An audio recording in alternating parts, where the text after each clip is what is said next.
Hey everybody, welcome back to another episode of Mir Musk. Today we have the major himself, Richard Ojeda here. Sir, it is an honor to have you on and it is a privilege. Thank you so much. I just want to say thank you for serving our country abroad and at home. I just want to say thank you so much for coming on today.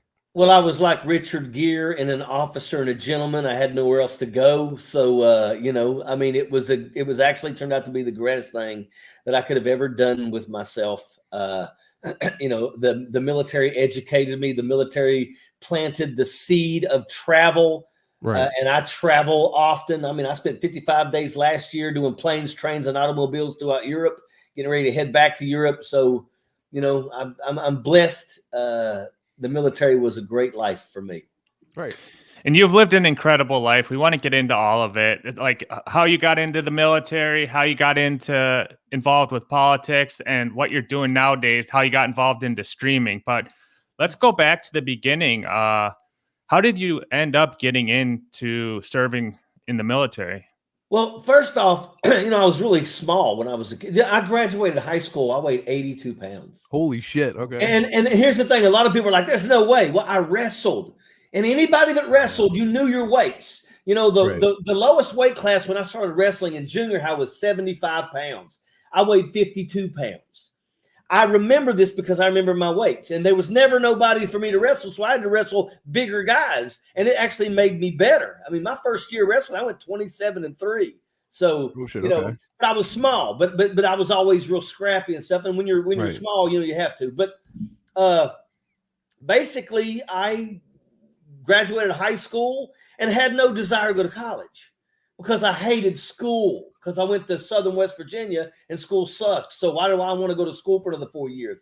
So basically, I started construction, and I found myself, the only thing they wanted to teach me was basically just to have me, operate the burn pile every day, get rid of all the scraps and crap. Right. You're like, yeah. So I'm like, this isn't really going anywhere. So I went and I talked to a Marine recruiter, and the whole thing, the Marine, the uniform, it always looked the best. So I'm like, I'm gonna be a Marine. And I done went and told everybody I'm gonna be a Marine. So I had already graduated high school about a year, and then I went to the Marines. But the Marines took me down, gave me the exam, gave me the physical, and then found out I was 11 pounds underweight. So what the Marines told me was, you got to gain that weight. And I was devastated because I already told everybody I'm going to be a Marine. I'm leaving and I ain't coming back. And then I had to show back up in my hometown. Everybody's like, what happened? I'm like, I need to gain 11 pounds. And gaining 11 pounds for somebody who weighs 101 pounds. That's hard. It was really hard, man. I ate peanut butter on everything. I hate peanut butter. Let me tell you, the smell of peanut butter makes me sick. And I had to put that shit on everything. Can I cuss? I'm sorry. Yeah, of course. Okay. Yeah. Yeah, do whatever you want. I put that shit on everything. And I gained the weight. And I went back. I'm going back. I'm going to be a Marine now. I walk into the daggone recruiting station, and the Marine door is shut and it's locked, and the Army door is open. And I'm like, I don't give a shit. I'm going to stand right here. The Army guy goes, hey, why don't you come on in and have a seat? They'll be back pretty soon. So I said, okay. I walk in, I sit down. He knew that the Marines were out that day. They wasn't coming back. That's right. He started talking about, well, the Army is not too shabby. I'm like, I don't care. I'm being Marine. He's like, oh, okay, well, do you know where Marines go to learn how to jump out of airplanes? Where? They come to the Army. They go to the Army Airborne School to become a paratrooper. And once he started talking about jumping out of airplanes, I was like, well, hold on now. I got members of my family that were airborne too. And they're all badasses. So that's what I want to do. And next thing you know, man, I joined the Army, and I was, basically being, wasn't very long. I spent my first 2 years in Germany, and then I made it to Mecca, Fort Bragg, North Carolina, home of the airborne. And the rest was freaking history, brother. How was your time at boot camp? How did that go about? How did you enjoy that? What was your nickname through boot camp? Because I know they kind of give you nicknames sometimes. They call me Blinky because it's a Tourette's type. I have a blinking thing, and I don't give a shit. I mean, they call me Blinky. But I'm going to tell you this: I was the smallest guy in my entire basic training. Yeah, did they fuck with you a lot? But on the last day of basic training, it was me that got called up and was given the award for most physically, I beat everybody on the physical fitness exam. Okay. In basic training, to me, I'll be honest with you, man. this is why the military was such a wonderful life for me. A lot of people, they worry about them going into the military because of the discipline. And a lot of people don't raise your kids in discipline. And then you think that they're going to go there and they're going to be thrown to the wolves. And some people are. Yeah. But to me, I absolutely loved the discipline. I loved it because I was a wild little bastard. I was always fighting and doing crazy shit and getting drunk. And I mean, I did everything, man. I mean, hell, Yeah. I did more stuff. I mean, and I don't give a shit. I'm not ashamed of anything that I've done. Right. You know, when I went to Germany as a young private, you know, prostitution was illegal. Oh yeah. I didn't give a shit. Dude, I'd already been to a cat house when I was younger. This shit didn't bother me none. Right. You know, I mean, but you know, the discipline when you realize that as long as you keep your uniform in a impeccable state, your boots look nice. You shine your boots. I come in when we shined our boots, you know, every night. And the truth is that actually sets you apart. When you was out in formation and the sergeant saw your boots were the shiniest and you know, hell, they used to give us a day off. And like I would win like at least one day every single week that we did inspections, I would win a day off. Because to me, it become part of a game. You know, I've got to make sure that I am, you know, I bought a brand new uniform every single payday. A brand new uniform every payday. Took it, had it put in the cleaners, had it starched. And I'm gonna tell you, back in those days when we had the green ones with the camouflage pattern, I'm gonna tell you, you could daggone. I got a uniform sitting 10 feet from me right now, and that uniform was given to me back in 1996. It was given to me by my friend's wife because we lost my buddy in a helicopter crash. He was killed. And he was my squad leader. He's the reason that I ended up getting my orders changed and went to Fort Bragg to become a paratrooper. He and I went to airborne school together. We went to Sabre. We were brothers. We were brothers. And I lost him. And his wife gave me one of his uniforms. And that uniform was starched on the hanger. It's still on the hanger, and it's still starched to this day. But I'm telling you, that was the level because we wasn't at war. Mm-hmm. So it was like back then when we wasn't at war, it was all about, you know, spit shine and that stuff. Once we started going back to war, those things ended. We started, we got rid of the black boots. We got the tan boots. I mean, and a lot of people say that's one of the downfalls of our military when we started basically cutting standards to be able to increase the number of people that we have. Right, the volume, yeah. Yeah, but I'm going to tell you, the military has a way to adapt, and make no mistake about it. I love it when I see these people talking all this shit. You know, like they talk shit about boot camp now and everything. How you know? Yeah. Well, take your ass to boot camp and see what you can do. Because make no mistake about it, there are still physical capabilities that everybody has to pass before they get through boot camp. And understand that anytime you get to your unit, it starts over. Make no mistake, just because you graduated from basic training in AIT. And oh, by the way, if you're like me and you're combat arms, you go to one station unit training, which means you got the same damn drill sergeants for your training for your job.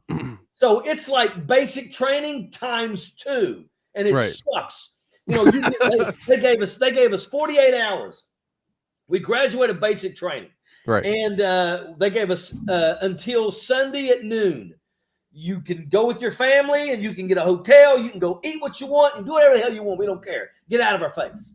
So we spend those 2 days. Then we come back, and that is when AIT starts. And I'm going to tell you, my mother and father drove me to the front of the company, dropped me off, and as they drove off, I was in my dress uniform doing push-ups at the front door. And I'm going to tell you, it felt like basic training times 2. It sucked. Like we're a week away from graduating and getting to go home. We're done. We're done with all of our basic training in AIT. We got a week. Them sons of bitches took us to the barber and shaved our heads like we were starting basic training. I went home, and I mean, we all started. What they did was they let us think that we were actually going to get us a nice little set of hair, little high and tight going up there. They made us think that we're graduating now. We're no longer the sacks of shit they said we were when we started. And then they're like, get your asses out here and line up. And they would shave up their heads because it's all about the mentality. They want to see. They want you to remember. I'm telling you. But I'm going to tell you, the young kid today, that young kid can't do what we used to do. But I'm going to tell you, we could never do what that kid can do today. That kid today can take a remote control that's just like the one that he uses for his Xbox, and he can operate equipment like you've never seen. That is a fact. Yeah, we've kind of lowered standards in terms of you don't have to shine boots anymore and things like that. But I'm going to tell you, our military force is still lethal. This is how lethal it is. Who do you think is training Ukraine? Who do you think is teaching Ukraine how to handle business? It's pretty obvious. We got a whole entire brigade combat team from the 82nd Airborne Division in Poland right now, and they are the ones who are providing Ukraine with UAVs and teaching them. Dude, if you look at the daily numbers, I mean, good Lord, man, we are kicking. I mean, Russia gets their ass handed to them nonstop. But I don't want to get off on too much of going there because this was about joining the military. It was a phenomenal life for me. And I got a question. I got a question regarding something you've brought up a couple times, and that's discipline. And you were a wrestler, which is a very discipline-oriented activity, sport. Yep. And I have a question regarding that discipline. Do you think it's more of a nature or nurture type thing? Like, is it kind of the way you're wired, or is it the way you were brought up, or did you cultivate it over your time to become so disciplined? Well, I think it's the way you grow up, and then it's over time. Because let me tell you, when I was a private, discipline, I was, it was what I got because we were always doing stupid shit. But I'm going to tell you, as you move up the ladder, you start to learn about how discipline benefits everybody at all levels. You look at your subordinates and you set standards for your subordinates. But when your subordinates accomplish those standards, it's like if you're now in charge, that those are your guys, and those guys will do as they are told because you've trained them that way, and they're going to get the job done. And that's what it really comes down to being all about. Got it. So getting back to your service, you said you got to Fort Bragg after doing some time over in Germany. So then what did your role look like at that time? And then what did it progress into? Okay, so at that time, when I left Germany, I was an E4 promotable, which meant that I was getting ready to pin my sergeant stripes. So I get to Fort Bragg, North Carolina, and I find myself in the only airborne bridge unit in the world. That's how elite this unit was. Okay. And we used to drop friggin' pallets of bridge out the ass of an aircraft, and then we would jump out and follow it to the ground. And then we would unleash it or unhook it, and then we would start carrying pieces of equipment to the area where we need to start building bridge. It was a rough job, but make no mistake about it, it was by far the tightest group I ever served in. To this day, after all these years, the 264th Engineer Company was the toughest unit I ever served in. And I'm going to tell you, every single person, you had to be airborne, and everybody went to air assault school, which means that we repelled and stuff out of helicopters and stuff too. And if you were a leader in the company, you were sapper qualified. And sapper school was it's half as long as Ranger school, but everything you do in Ranger school, you do in sapper school. In Ranger school, you'll have an event, you'll conduct the event, and then they'll basically put you in a fighting position where you're pulling guard, and they're just messing with you for the next 24 hours. Okay. In sapper school, it's not like that. In sapper school, you will get a block of instruction on something. Then you're going to go out and you're going to actually do everything that you learned, and you're going to prove that you did it properly, and then you're going to move to the very next topic of conversation. And it's like sapper school is nonstop. boom, boom, boom, boom. You go from one event to the next. And at the end of the 30 days, you are smoked. Actually, 28 is 4 weeks. But I mean, you do water ops, kill classes, hand to hand. You do everything. It's same as Ranger School. That's incredible. So that was not to get on to current events too much now. I still want to talk about your time in the military, but what do you think about regarding that that bridge thing that just happened? I don't. People are so wild about this, and all of a sudden, everybody who doesn't know jack shit about cargo ships is now, like always, a subject matter expert. Right. First of all, I don't give a shit what anybody says.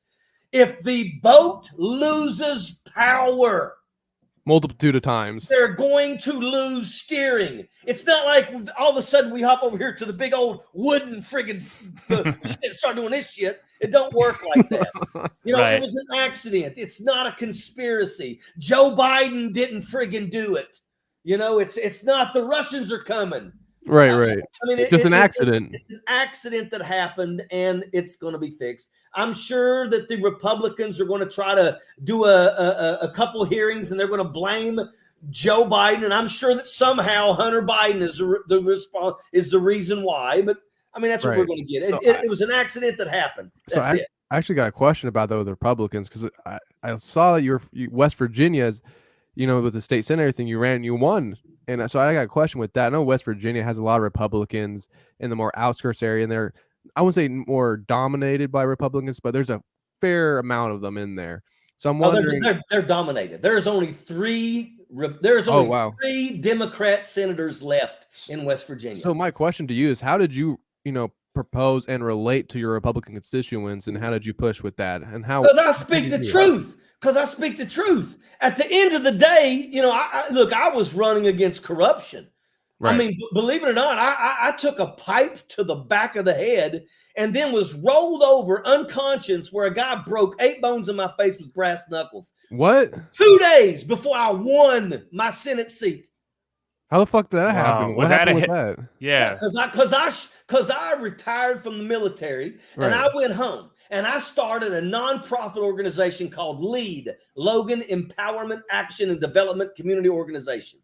And because I had spent a year in Afghanistan where we put 6,000 shoes on children's feet, when I got to West Virginia, it was only, well, let's do this. Let's create an environment where we can help these kids right here. Because Southern West Virginia is as poor as it gets.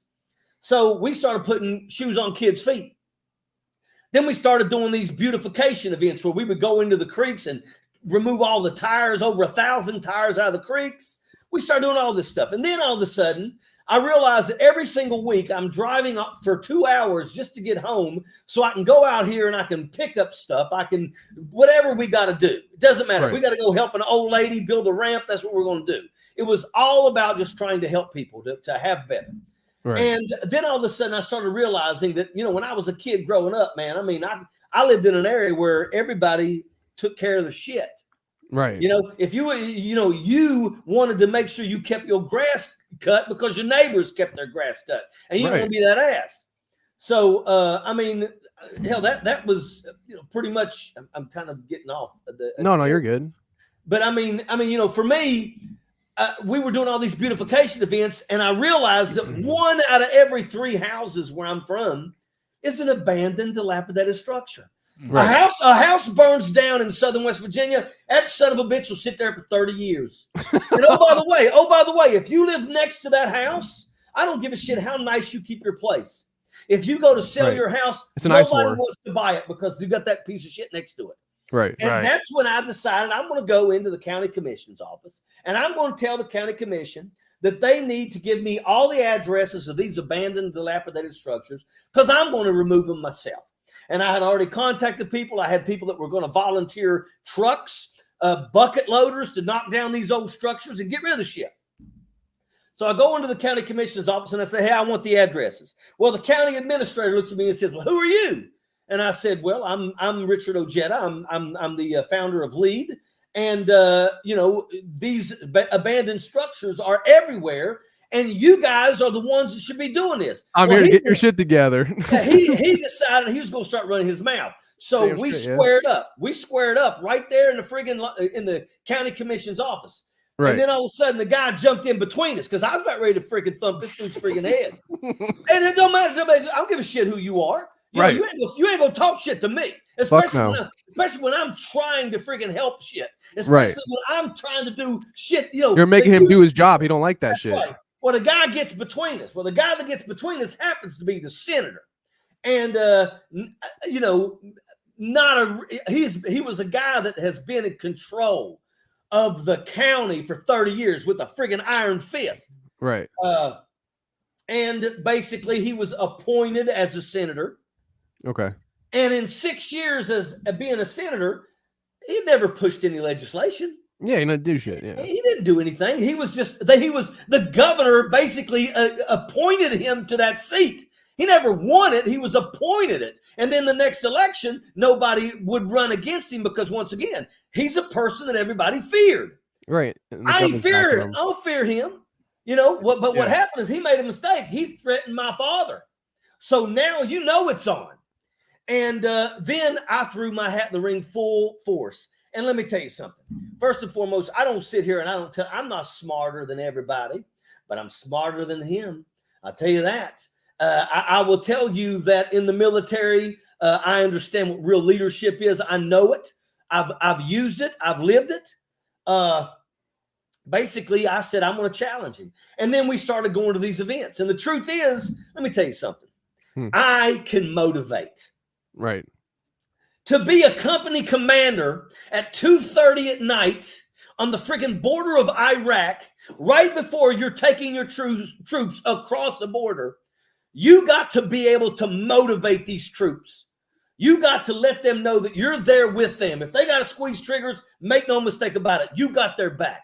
It's all about being a leader. It's about talking to people. It's about standing in front of people and being able to get them to fired up and get motivated. Well, guess what? Same thing for politics. So I go into these events, and first off, he's supposed to go first, and then I go next. But they're all his buddies. Yeah, they're all click. They're all click. Nope. The incumbent goes last. So what it was I would get up and say things, and then he would come in and he would start freaking cutting rebuttal and cut. Yeah. So the first time I got up, I said, "My name is Richard Ojeda. I'm retired military. Blah blah blah. Teaching school now. Blah blah blah. Do all this stuff." And then he gets up there and he starts trying to cut on me. But before I started talking, I said, y'all see this? He's supposed to go before me, but these guys are going to take care of the lifetime politician. So, and then I got up there and I ripped him a new ass. And he had a hard time when he was got up, because the truth is nobody had ever challenged him. Nobody ever raised their voice to him. And I didn't give a shit. So boom. then I started saying, okay, here's the deal. If I go first, I'm going to scorch the friggin' earth on his ass, where the only thing he's going to be able to do is go, and that's exactly what happened. And if I go after him, I'm going to absolutely smoke him like a cheap cigar.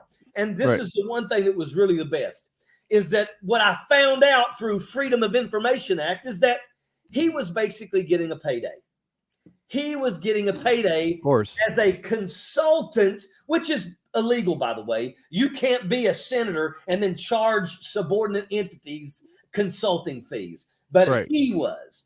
So I stood up in one of the events in Boone County, and I asked the Boone County commissioner, I said, hey, if I win this seat, are you guys going to pay me a consulting fee as your senator? And that member of the county commission said, that's illegal. I said, yeah, I know it is, isn't it? But he's been doing it. He got up, didn't even speak, walked out the front door. That was it. Folks, let me tell you something.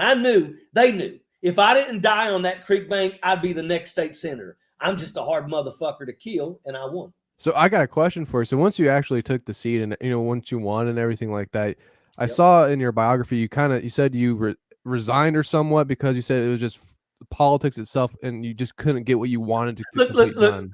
Yeah, I'm not going to.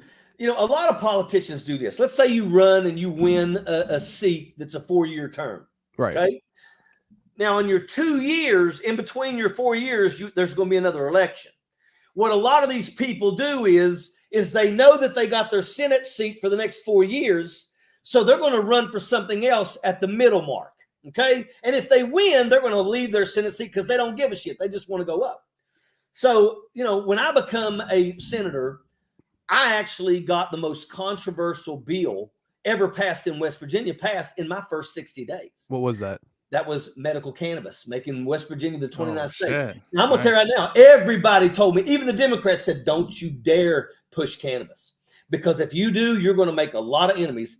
I don't give a fuck. I'm not up there to friggin' daggone rub shoulders with these fucking assholes. Right. I didn't like most of them anyway. Because the truth is they're all about themselves. You know, you got people, even at the state level, that will look at legislation and their literally only question is, well, what does this do for me? Not my constituents. What does it do for me? Right. And there's plenty of friggin' assholes like that. But, you know, I got it passed because I basically started using the people. I started giving speeches. Your grassroots. Yeah, well, yeah. But when you what I learned really quick, was that there's a microphone on everybody's desk. When you stand up and you pick that microphone up, automatically every camera zooms in right to you. Right. And make no mistake about it, I said what I said. And I got the people behind me. You know, I'm sitting there I got 13 dog tags right there. You see some of them at the end there. Yes. 13 dog tags. I held those 13 dog tags up. And I said that cannabis is not going to bring these people back because they were killed in combat.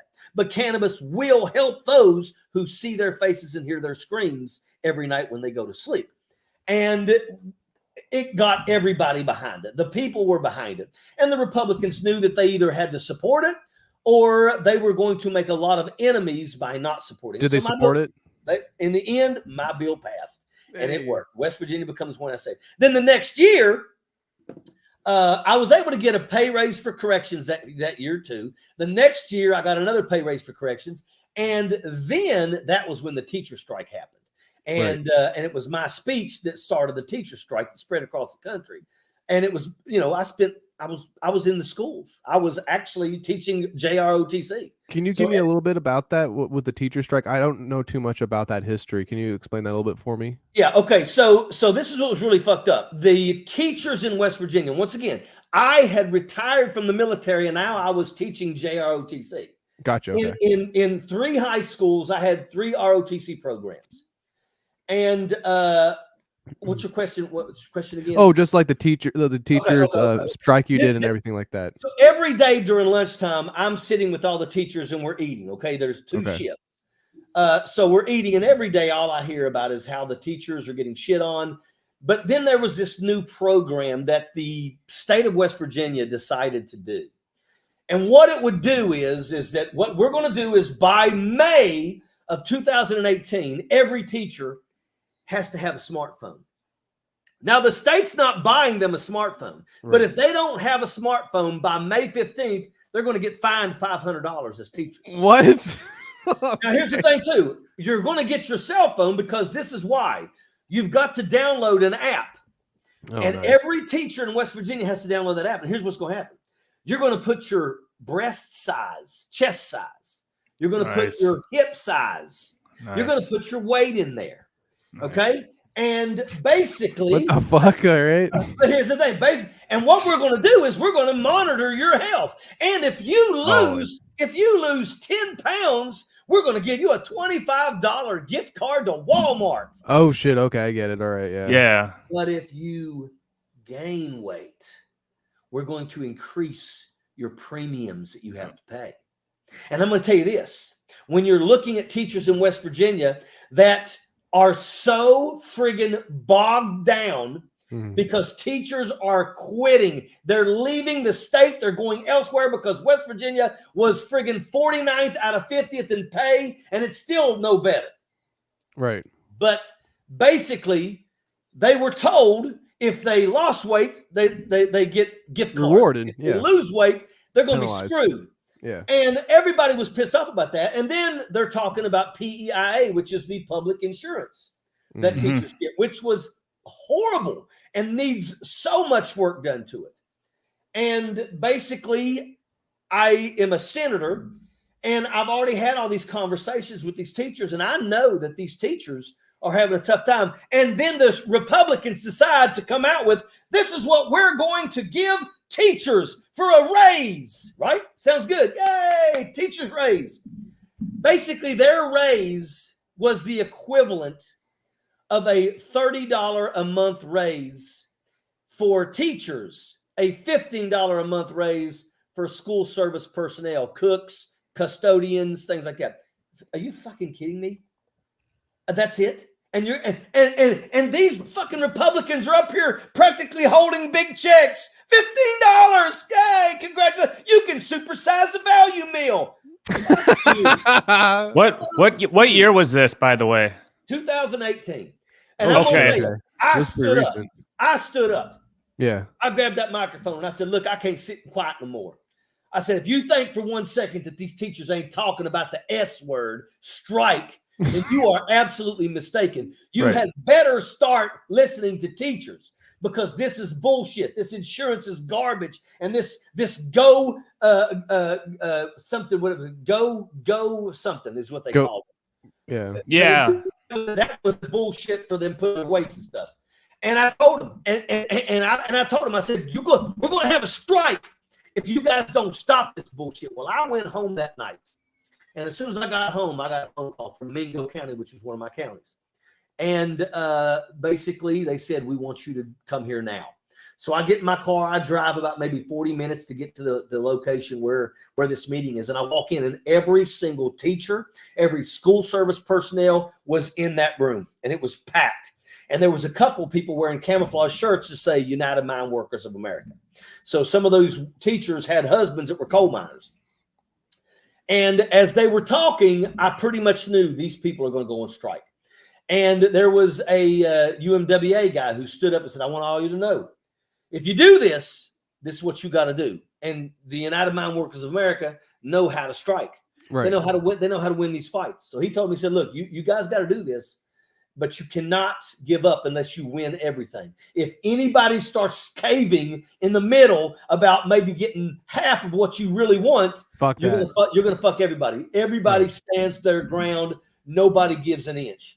And for 9 straight days, we had 28,000 teachers in the Capitol singing, "We're not going to take it."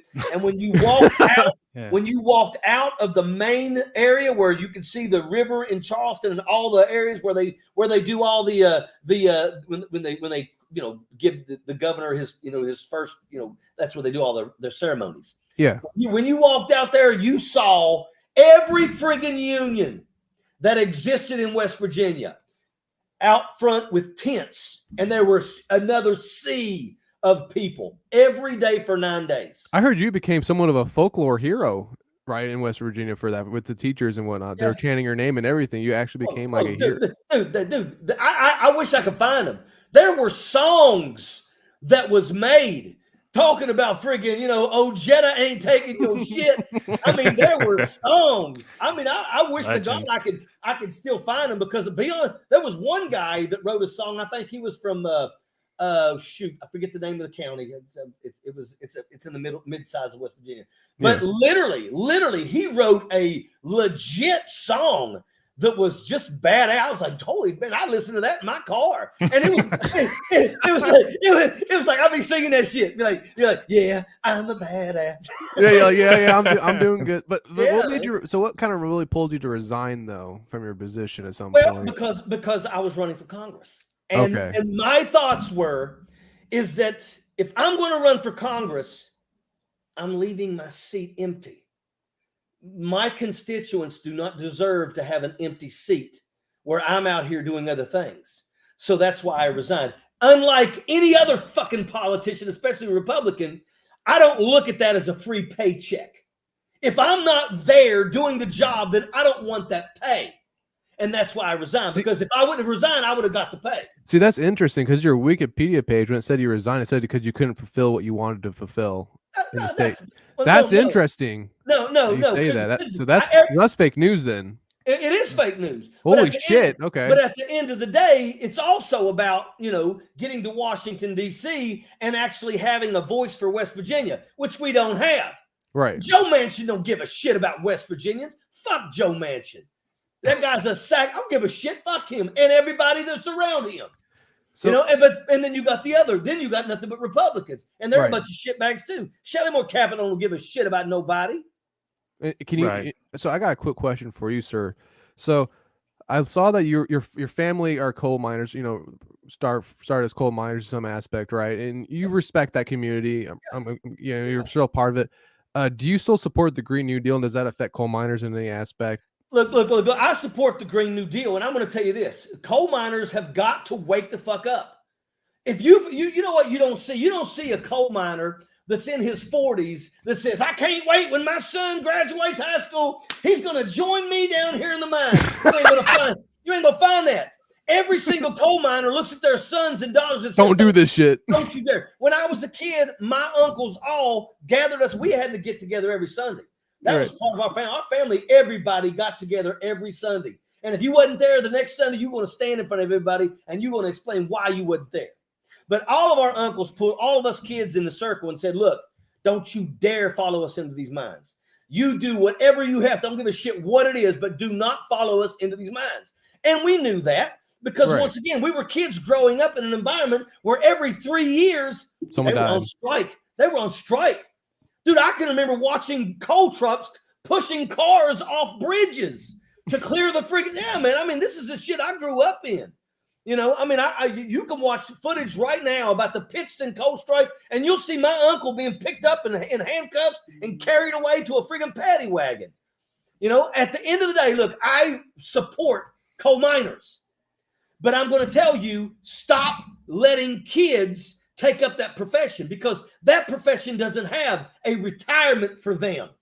They're going to give everything, and by the time they're 28 years old, coal mining is going to be a thing of the past. And then what are they going to do? They're going to be fucked because, oh, by the way, their bodies are going to be spent.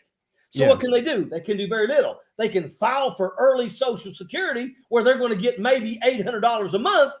And that's how they're going to live the rest of their life in squalor with nothing that they can do. They're going to be on government assistance because coal mining did not last and didn't last for them. So let's get away from it. Let's bring in new capabilities to give those coal miners the opportunity to transition to new things so that they can feed their families. So I do have another, I want to say something real quick, and I don't mean to offend you at all, sir, at all. You can't offend me. So you seem like a very straightforward, go-to, get shit done type of person, and I do appreciate that with the utmost, you know, as a, you know, just as an individual. I can tell that you get shit done, and you don't give out that facade of saying, hey, I'm going to get shit done and not do it. You know, that's not in your DNA. And then I know you're very much against Trump, but Trump gives off that idea that he's going to get shit done. He's going to drain the swamp, do all these crazy things and get everything done. And then, but what successes? Exactly. So my thing is to you, you do the same kind of thing that he does, but you do get shit done though. You know, I mean, you stay true to your word. I mean, look, at the end of the day, I did make West Virginia the 29th state for medical cannabis. I did help the teachers win a pay raise after a 9-day battle. I did get corrections, not 1, but 2 pay raises. And I voted on a lot of other bills. I was a co-sponsor on a lot of other bills. I pushed a lot of legislation. You know, at the end of the day, I am who I am. And once again, you know, it's something that was taught over years. You know, it was it's the way that we are in the military. We get shit done. That doesn't end when you retire. While you're in the military, your leadership skills are honed. And it's constant. You're always going to find yourself in a leadership role as you move up the ladder. And when you transition to the civilian side, the one thing that you do see is civilian leaders and military leaders are not the same. Right. A military leader will die for his troops. Look at Alwyn Cash, the African-American who was given the Congressional Medal of Honor because he crawled into a completely engulfed armored personnel carrier and retrieved 4 bodies, ended up dying of his wounds because he was covered in fuel going in and out of a friggin' vehicle on fire. You know, that's what leaders do. Leaders will risk their lives for their troops because in the military, that's how we're taught.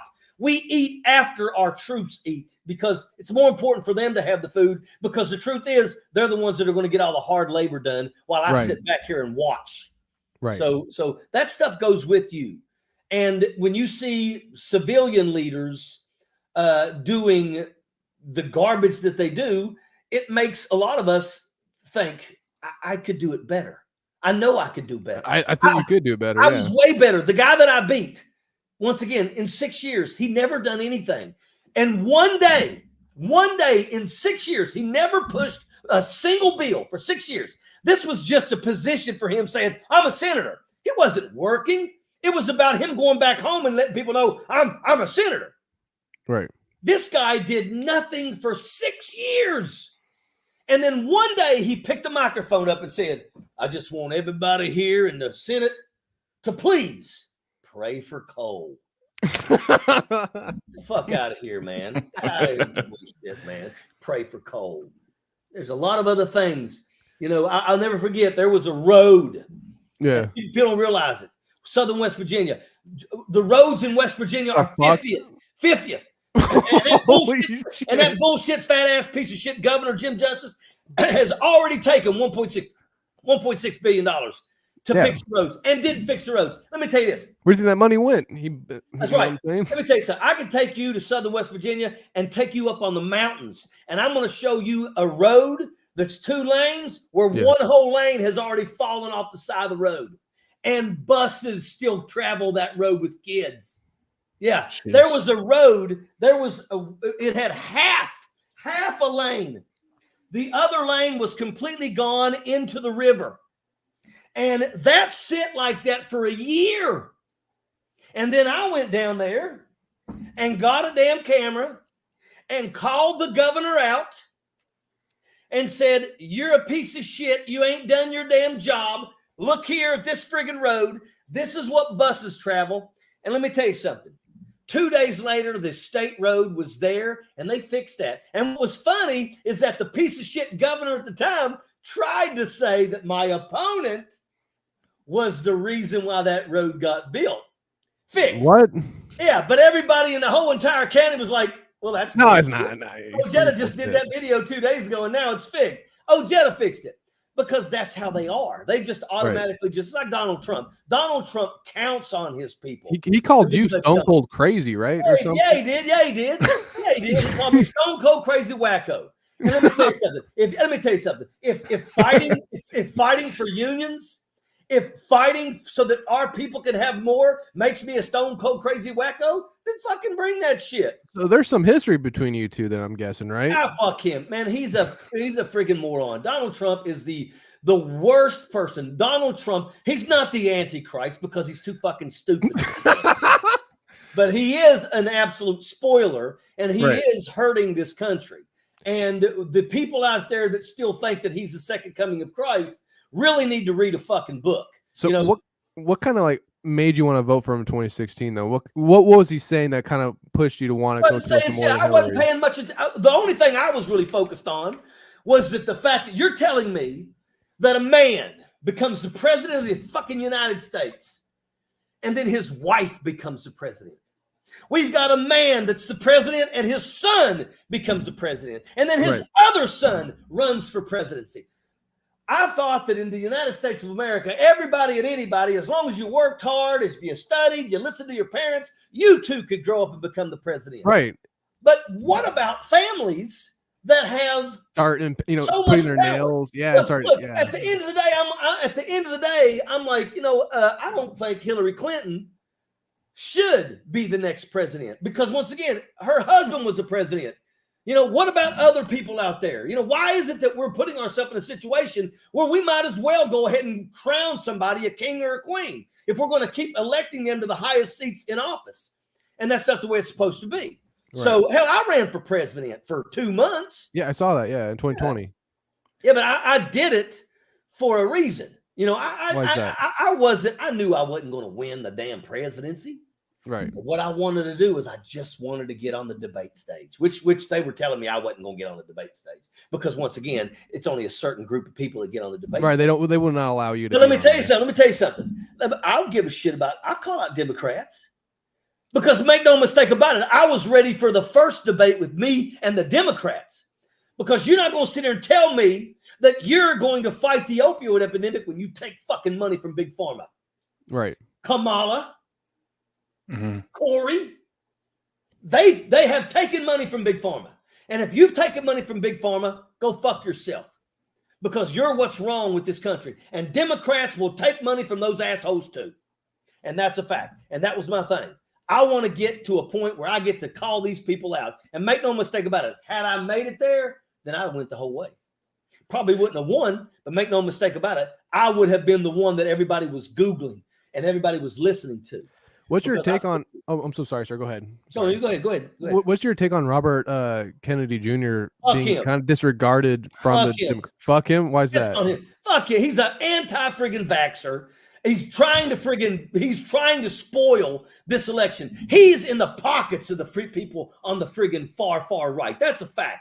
You know, he's a big Elon Musk jackaloon and those. He's CIA, FBI. You know, he hates them. First and foremost, the day after that some bitch announces, the entire friggin' Kennedy family gets together and says we're not with him because they know he's full of shit.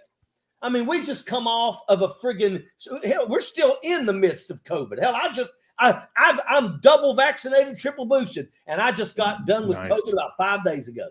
You know, you can still catch it, and it still kicks you in the ass. I'm vaccinated, and you know, I never got it, so I'm good. I was always proud that I never got it, but the bad part about it is I ended up getting it from my parents.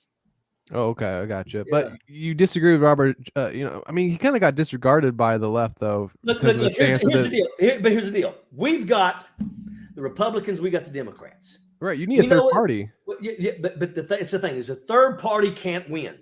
The only thing that a third party is going to do is it's going to take from either the Republicans or the Democrats. Now, Robert Kennedy is going to take Democrats' votes. He's not going to take Donald Trump votes. Donald Trump people are going to vote for Donald Trump. Robert Kennedy is there for one reason, and that's the no labels, folks. No labels equals no morals, no values. All they want to do is screw shit up and try to make sure that Donald Trump gets back to power. And I'm going to tell you right now, if Donald Trump gets back to power, we're fucked. Yeah. We're fucked. Yeah, we're fucked. Because at the end of the day, we already know that he's not going to do anything for the people. He's already said that he's going to give another huge tax. Actually, he's on camera talking to the filthiest of rich people and saying, you guys are very rich, but don't worry about it. You know, I'm going to give you guys another big tax break, right? Yeah. His first tax break put $7.8 trillion on the backs of the working class. Are you shitting me? That's exactly $7.8 trillion on the back of Donald Trump. Fucked America more than anybody could ever do it. And we got dumbass people around here thinking that we need to put him there again. The first thing he will do if he wins is give them another friggin' $7.8 friggin' trillion. We got to pay for that shit. Our kids got to pay for that shit. Donald Trump don't give a shit about the working class people. Donald Trump stands with friggin' corporations. Donald Trump don't stand with friggin' unions. You know, if you look at what Joe Biden has done in the last 3 years, good Lord, if you pay any attention to what he's doing, then you'd be a fucking moron to vote against him. We got the CHIPS Act that brought jobs from overseas. 30,000 of those jobs are going to Ohio, a state that fucking supports Jim Jordan and Trump. But Biden is making sure that those places get love too. You know, right. He's capping friggin' insulin at $35. He's now capping friggin' inhalers at $65 a month. He's wanting to make it to where no matter how sick you are, your drug costs will only go $2,000 tops every year. You know, then we got the PACT Act that helps freaking veterans. We've got so much stuff that this guy's done. He's the one who built the infrastructure to vaccinate this country. Right. I want to keep going down this because we're coming into the political season. I want to keep going into some of the Biden and Trump stuff and all the ancillary characters. But I'll be here as long as you're here. I just wanted to know: are you still in West Virginia? No. No, you moved out. Okay. There. Look. After being shit on the unions, I mean, look, I support unions wholeheartedly, but the union leadership in West Virginia is pure shit. You know, the AFL-CIO stabbed me in the back. One of those 3 Republicans that are left in West Virginia, his name's Caputo. He's the one that stood up. He's the one that stood up after I had left the AFL-CIO meeting. Right. So the AFL-CIO is literally an organization that has about 30 or 40 different unions underneath them. They're the ones at the top that control all those unions. And I went in there, and let me tell you something. I lay it out the way it is. I tell people, I don't give a shit. I believe that if you come into my state to take our jobs, you should get your ass whipped in the process. And I don't give a shit about busting tires, I don't give a shit. I'm that guy. If you're going to come to my state and take our jobs, you're going to remember it. That's right. That's how it's supposed to be. Make no mistake about it. They don't give a shit about those people. They could give two shits about those people. And at the end of the day, I said, you know what? I'm out of here. I stuck my neck out and got my head cut off because of these assholes. That Caputo guy stood up and told everybody in the AFL-CIO after I started getting text messages from people in there saying, you fucking killed it, man. Don't you feel betrayed though by your people, your constituents? I was betrayed. But that right there, when Caputo stands up, turns and looks at all those unions and says, the United Mine Workers of America would appreciate it that nobody take any movement on this race. So basically, nobody support Richard Ojeda. Whatever you do, he gets no love from us. Because what they did was they decided that they were going to put all their love behind Shelley Moore Capito, the Republican. Now, why would they do that? Because she's never gave a shit about them. But there come a bill that said, we're going to go ahead and let these coal miners who have served 30 years in the coal mines to continue getting their medical care taken care of. Yeah. So she voted yes on that. Who wouldn't vote yes on that? Of course. But just because she gave them one yes vote, they turned and stabbed everybody in the back. Yeah, that's what she'd do. So fuck it. I leave. I'm down here in North Carolina. And let me tell you something. We got nice 20 acre. I got a 3-acre pond. I got a beautiful house. They're right now on top of my roof installing 44 solar panels right now. Nice. Let me tell you, I love it here. Anthony Cumia is there. He loves it. I am literally close to anything and everything that I want. Right. I got every store within. My area is wooded, but in 5 minutes I can be at Target, I can be at Walmart, I can be at Terrace Teeter, I can be at Lowe's Foods, I can be at any store, any type of restaurant you can think of. I've got, and I like it. And then I've got real good VA. I used to have to drive 2 hours just to get my friggin' blood drawn.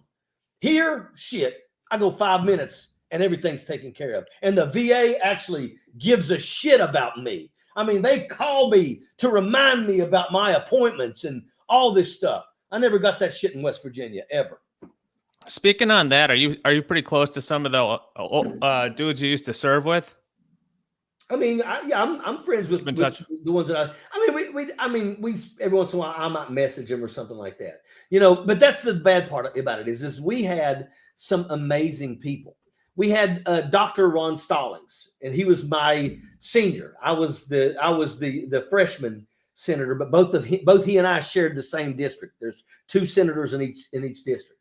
Right. And I will tell you, I watched him almost come to blows, and I've watched him shed tears because of legislation that will hurt people. He is a doctor, and who better to talk about, you know, healthcare, things like that, than a doctor?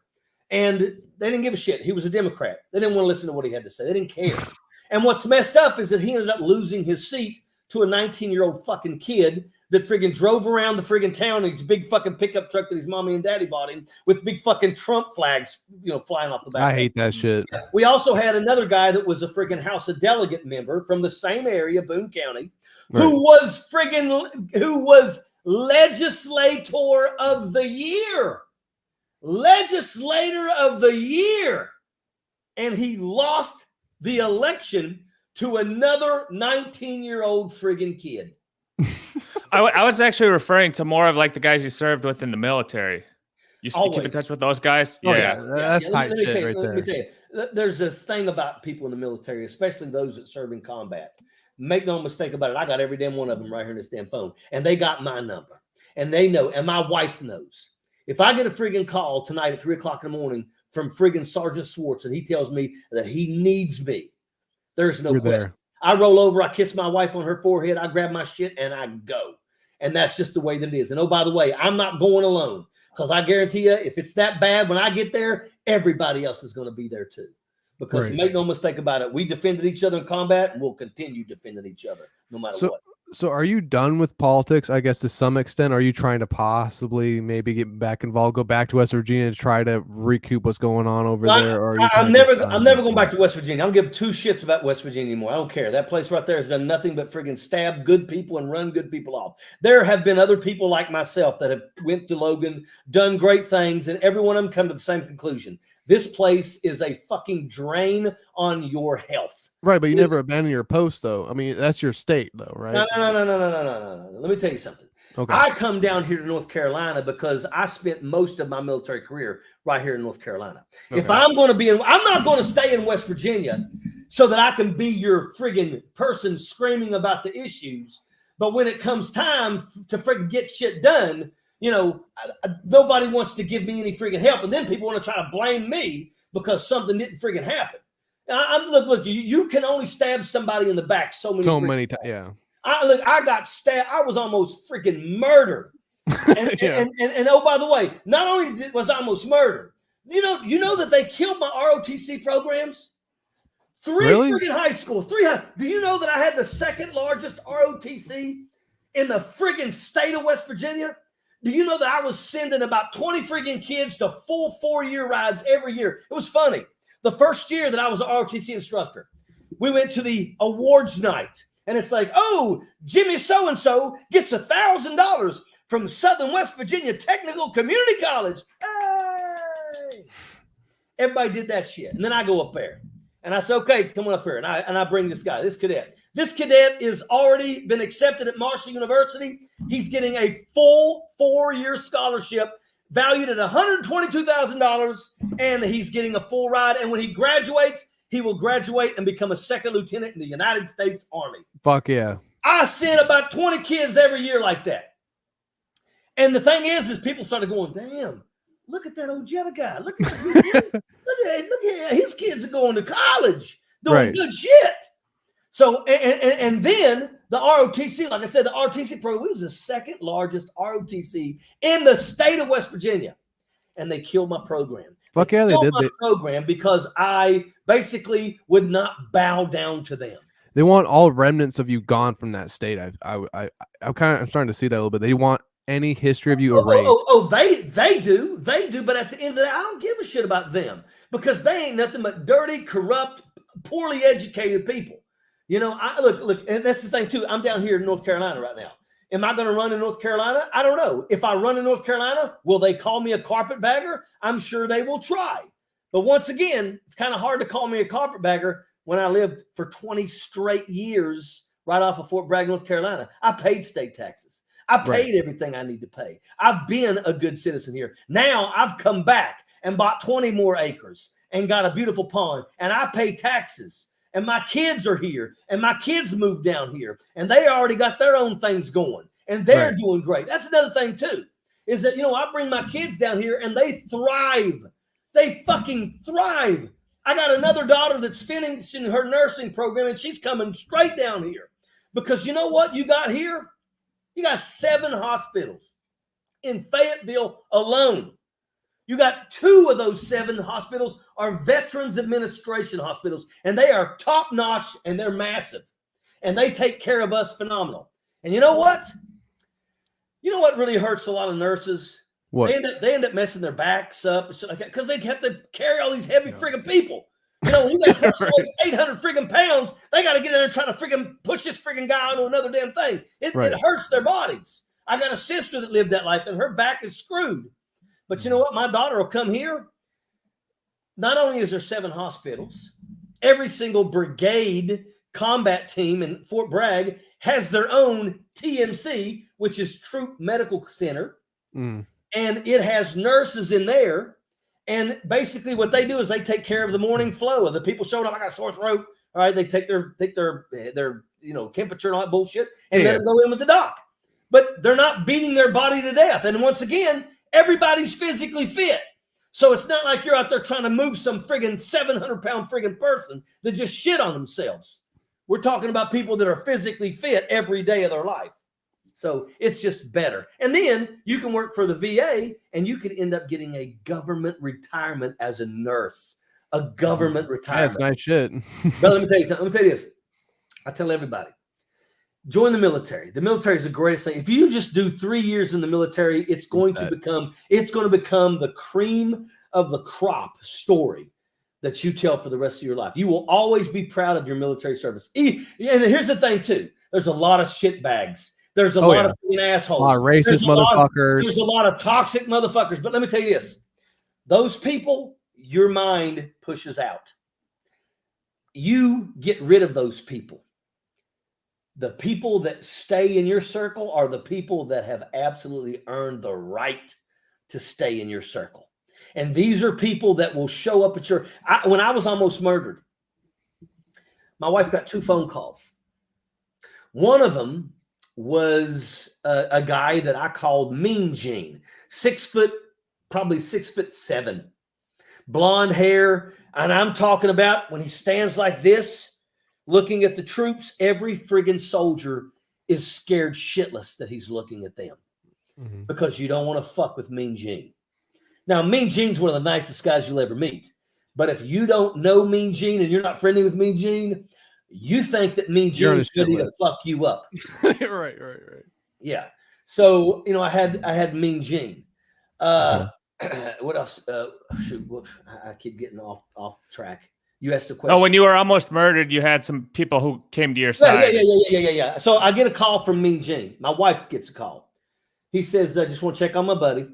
She gets another phone call from a guy by the name of Adam Bender. And he says, look, he says, I served in Korea with your husband, and he and I were both in Iraq at the same time together.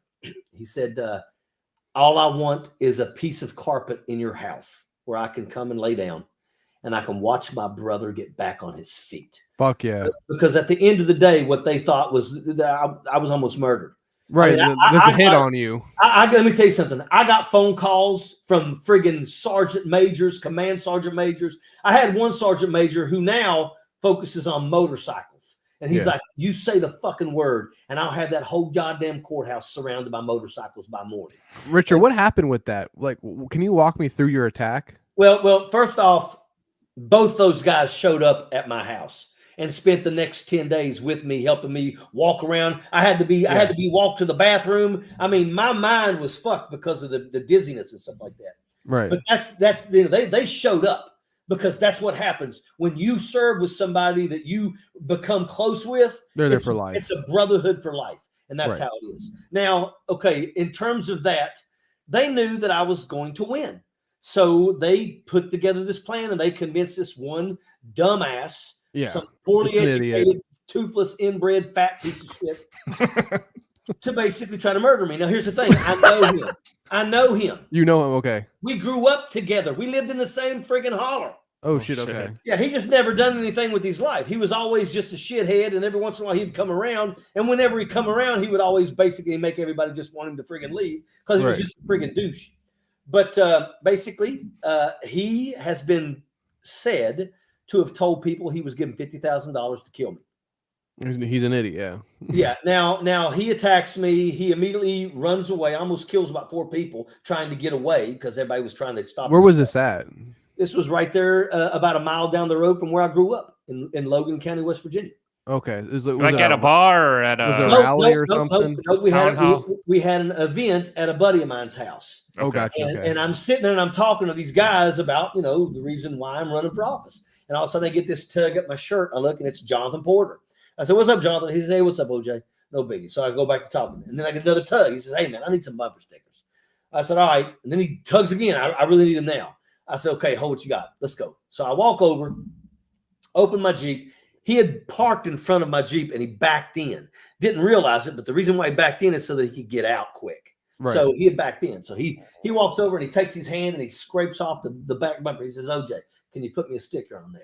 So I walk over, I kneel down, stick it on there. I start walking back. He says, "Hey, can you put one on the front of my truck? I want him seeing me coming and going." And I thought to myself, that's fine if that's what you want. Remember, I knew this friggin' asshole. Yeah, you're like, he's a friend somewhat. Right. So I walk around, I get a bumper sticker, I take a kneel down. I remember right now I'm picturing that bumper and I'm basically just making sure it's nice and straight. What happened was I didn't see him reach into the driver's side and grab a friggin' metal pipe. And then he run around and he struck me right in the back of the skull. Holy shit. And the thing is when he did this, at the exact same time he raised that and brought it down, a person walked around the corner and saw him strike me in the back of the head. And that person said that I immediately just went blank and started seizing. And he rolled me over and they say he had brass knuckles on his hand and he just come down. Pow, pow. He broke both eye sockets, both nasal passages, and 4 breaks on my jaw. Holy shit! Yeah. I'm surprised you're alive, dude. That shit. I won my seat while undergoing facial reconstruction surgery. I got 57 metal plates in my face. Holy! What happened to Damn. him? Did they arrest him? I'm guessing. Yeah. Everybody was behind it. The freaking the prosecuting attorney. The prosecuting attorney. I looked at him and said, "Here's the deal. No fucking plea deal. I want this motherfucker to go to court because here's the thing. He was facing 30 years. And Right. I said, if he's facing 30 years, he's gonna friggin' roll and he's gonna tell on everybody." Mm-hmm. So, like the next day, I'm back at the Senate and I'm standing up and I was giving a speech and I felt my phone buzzing in my pocket. So I didn't think nothing about it. I finished my speech and sit down, pull my phone out, Channel 13 News. And they said, "What do you think about the plea deal?" I said, "What do you mean plea deal?" I said, "Yeah, prosecuting attorney just accepted a plea deal that lowered the charge from 30 years to 5 years For attempted murder, which means 2.5 years for good fucking behavior." So that's crazy because that was meditated attempted murder. yes, and every time he did something wrong, he got busted like twice for drinking and driving. As soon as he walked into the courthouse, the judge signed him out because his family, he's a porter. And the porters have always controlled Logan County with a freaking iron fucking That's disgusting. That's how it is. And literally, he would walk in the jail and then let him walk out the other side. And in the end, he was sentenced to 5 years in prison. We had to get a judge not from Logan because all those fuckers were corrupt. So we had a judge come from Charleston, and that judge was good. He was like, I'd sentence you to the full 30, but I can't because of the plea deal. The plea deal says I can only sentence you to 5 years. So here's what the judge said. The judge said, "I want to give you 5 years, and I don't want no parole. And I want you," and he pointed over at the person that does the recording and said, "Write that in the friggin' on the docket that says that if he comes up for parole, no parole, denied." They didn't do nothing. What? 4 months later, I'm standing in fucking Walmart and I almost bump into this fat bastard. No way, you didn't know. He served 4 months in a non-violent facility, and just basically it was like summer camp. He served it with kids. He served it with children. He was like in a juvenile center. He did 4 months, and then of course, what did he say to you at Walmart? He said, "Hey, how you doing? How's your head?" Shit to fucking me. I was looking for a can of fucking Campbell's soup to fucking bash his skull. but I'm not gonna go to prison. But I knew I was smart enough to know that son of a bitch trying to murder me. He gets 4 fucking months. If I so much as fucking slap him in the side of the head, You're gone. Fucking powers that be in this damn county will fuck me over. And that's another reason why. Why the fuck should I stay in West Virginia? No, fuck that. Yeah, get the fuck out of Why there. the fuck should I stay in this place when the very fucking people that are in power all fucking did this to me? They want you fucking dead, basically. They want me, and fuck them. They ain't got the fucking ball. I admit I ran into almost every single one of them later on, and all told, go fuck yourselves. And that's sad because you're somewhat of a hometown kid there too. You know what I'm saying? And look, that's done a lot. Let me tell you something. It's not just 6,000 friggin' shoes on kids' feet in Logan, West Virginia, to go to school. But we also pulled over 1,000 tires out of the creek. We also started a friggin' feeding program where we fed the elderly, the sick, and the homeless. We served over 10,000 meals over the course of like 3 years. Okay, we friggin' pressured friggin' politicians to get off their fucking asses and do shit. We 1 year was able to put a toy in every single child's hand for Christmas. And let me tell you something. When you come from Southern West Virginia, that's a big fucking deal. Right. And we blanketed Logan County with toys 1 year. And let me tell you something, that was no easy task because we spent almost every single waking moment wrapping presents out there, holding buckets by cars driving by so that we could do this. And we were successful. We did a lot of great things. And what did I get for it? Bash in the fucking head. I was almost murdered. And then watch the son of a bitch that almost murdered me get to walk around smug, smiling because he got away with it. I had to deal with that shit. I had to live with that shit. So I left West Virginia. It doesn't mean that I don't love people. I got family still in West Virginia. I love them dearly. But I am no longer wasting my fucking time in a place in a broken it's broken, that's racist and corrupt. And I mean, we get nothing. Do you realize that where I come from, we were the fucking lab rats for the opioid epidemic? You don't know that. I have no idea about that. No, the first doctors to push Oxy came to fucking Logan, West Virginia, and fucking Kermit, West Virginia. They come to these places in Eastern Kentucky, Southern West Virginia, and they said, hey, look here, doc. Don't give Motrin out no more. Hand out these pills. Right. These are the best. We've got emails from the pharmaceutical companies that said, keep them coming, boys. They're eating them up like Doritos. You keep them making them, and they'll keep taking them. That's Oxy. All it takes is 5 days to develop dependence. I don't give a shit how awesome you are. You're fucked after 5 days. Right. And nobody knew that. They issued that shit out to everybody. And let me tell you something. Logan County, Southern West Virginia, is a fucking ghost town. Really? Houses are fucking falling. You got people that used to be fucking the pillars in the community. They were the leaders at church.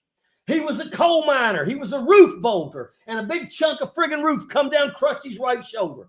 And he went to the fucking doctor because he wanted to get healed so he could stay working because he wants to keep feeding his family. So and the doctor said, here you go, man, take these. And within friggin' a week, that friggin' guy is addicted. And then the insurance company says, okay, we're done. We're no longer paying for these pills. Well, now that guy's addicted. So what he does now is he goes and he starts buying pills. And then he shows up to work and he's still high. But then the work knows that he's past a certain point. So now they're going to test him for drugs. Well, guess what? They've caught him. He's got drugs. They fire him. He gets nothing. He gets let off the friggin' property. He's addicted to drugs and you just fired him. So now he can't get any pills because now he doesn't have the money to be able to go normally and get them. So what does he do? He transitions to friggin' heroin. Yep, that's easier shit. Cheaper.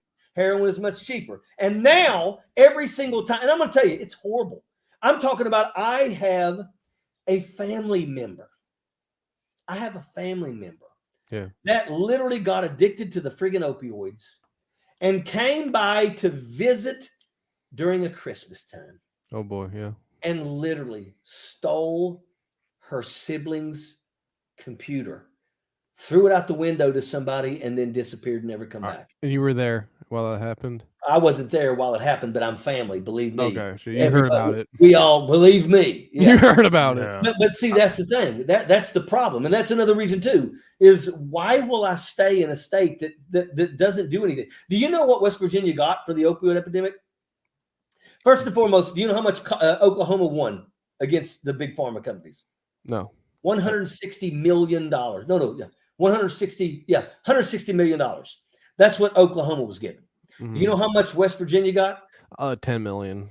West Virginia had an attorney general by the name of Patrick Morrissey, who is a fucking fucktard. I love the fact that I'm on a documentary calling him a fucking carpetbagger and telling him to get the fuck out of my face. But his wife happened to be a lobbyist for, of course, pharmaceutical companies. Right. So guess what West Virginia got when we sued Big Pharma? What's that? He held up a big check for $2 million. No, dude, that's nothing. That's garbage. We were the lab rats. Yeah. There are documentaries done about friggin', they call it Oceana. It's about the town called Oceana. And let me tell you something, it's fucking decimated. I mean, and I come from Logan, and in Logan, we feel like we're friggin' shitting in high cotton because that's right, hillbilly heroin, but we feel like we're shitting in high cotton. I didn't know that. Yeah, but because we got a 4-lane, we can get to Charleston in an hour. But all these other places that are these little the Kermits and the Crumbs and the friggin' Oceana, those places are out there in the middle of nowhere. You got to drive for 45 minutes through the fucking woods to get to those places. And there's not a lot of sights. There's not a lot of eyes. There's not a lot of cameras facing those people. There's not a lot of cops, I'm guessing. Do cops not give a fuck about that shit? Dude, it's at the point now where cops literally, cops don't do shit. There's no, what can they do? What can they do? I mean, every single day, you're going to have at least 20 people calling and saying my weed eater was stolen, my lawnmower was stolen.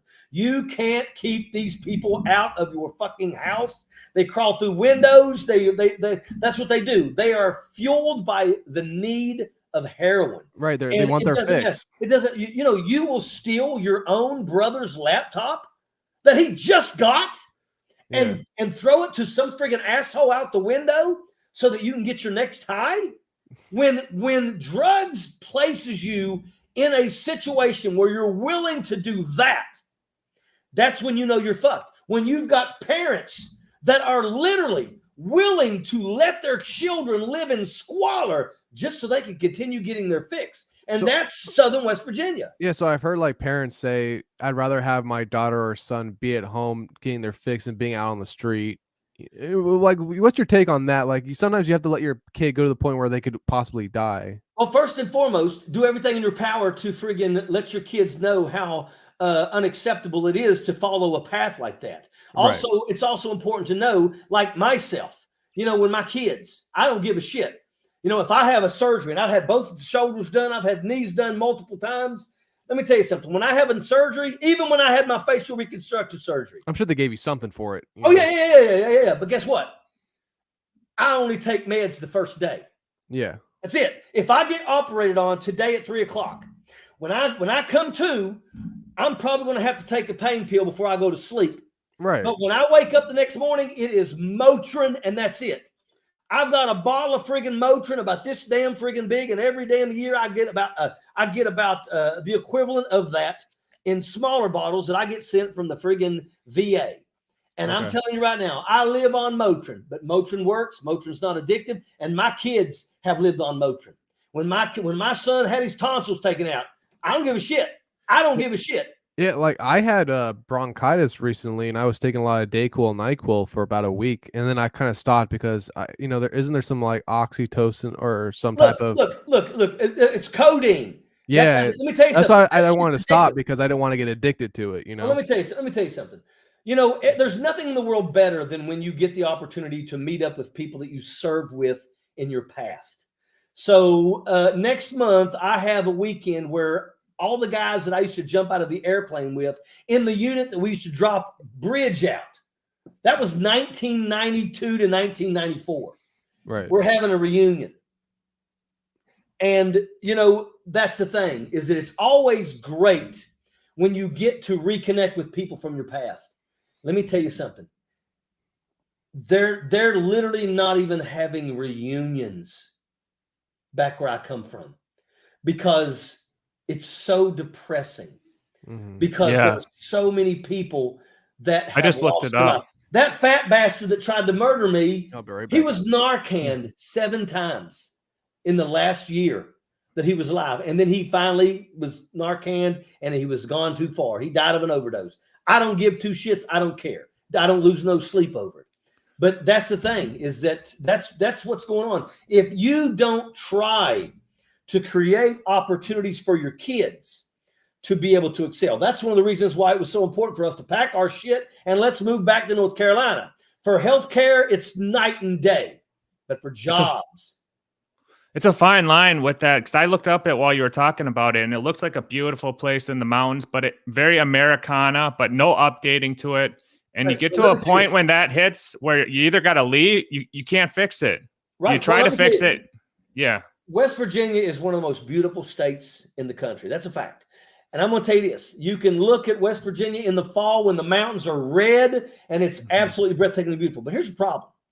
As soon as winter hits and all the leaves have fallen and all the plant life dies, then you get to spend the next 4 months driving around of nothing but garbage everywhere because everybody throws their shit out their windows. Nobody gives a shit. That's the reason why we were doing all these beautification programs. I would take cadets and tell them that on the weekends, I expect you to go out there and pick up at least 5 bags of trash. I mean, I would just try to make things better. But that's what happens is nobody gives a shit. And the thing is when I was a kid, everybody cut their grass. Everybody took care of their stuff.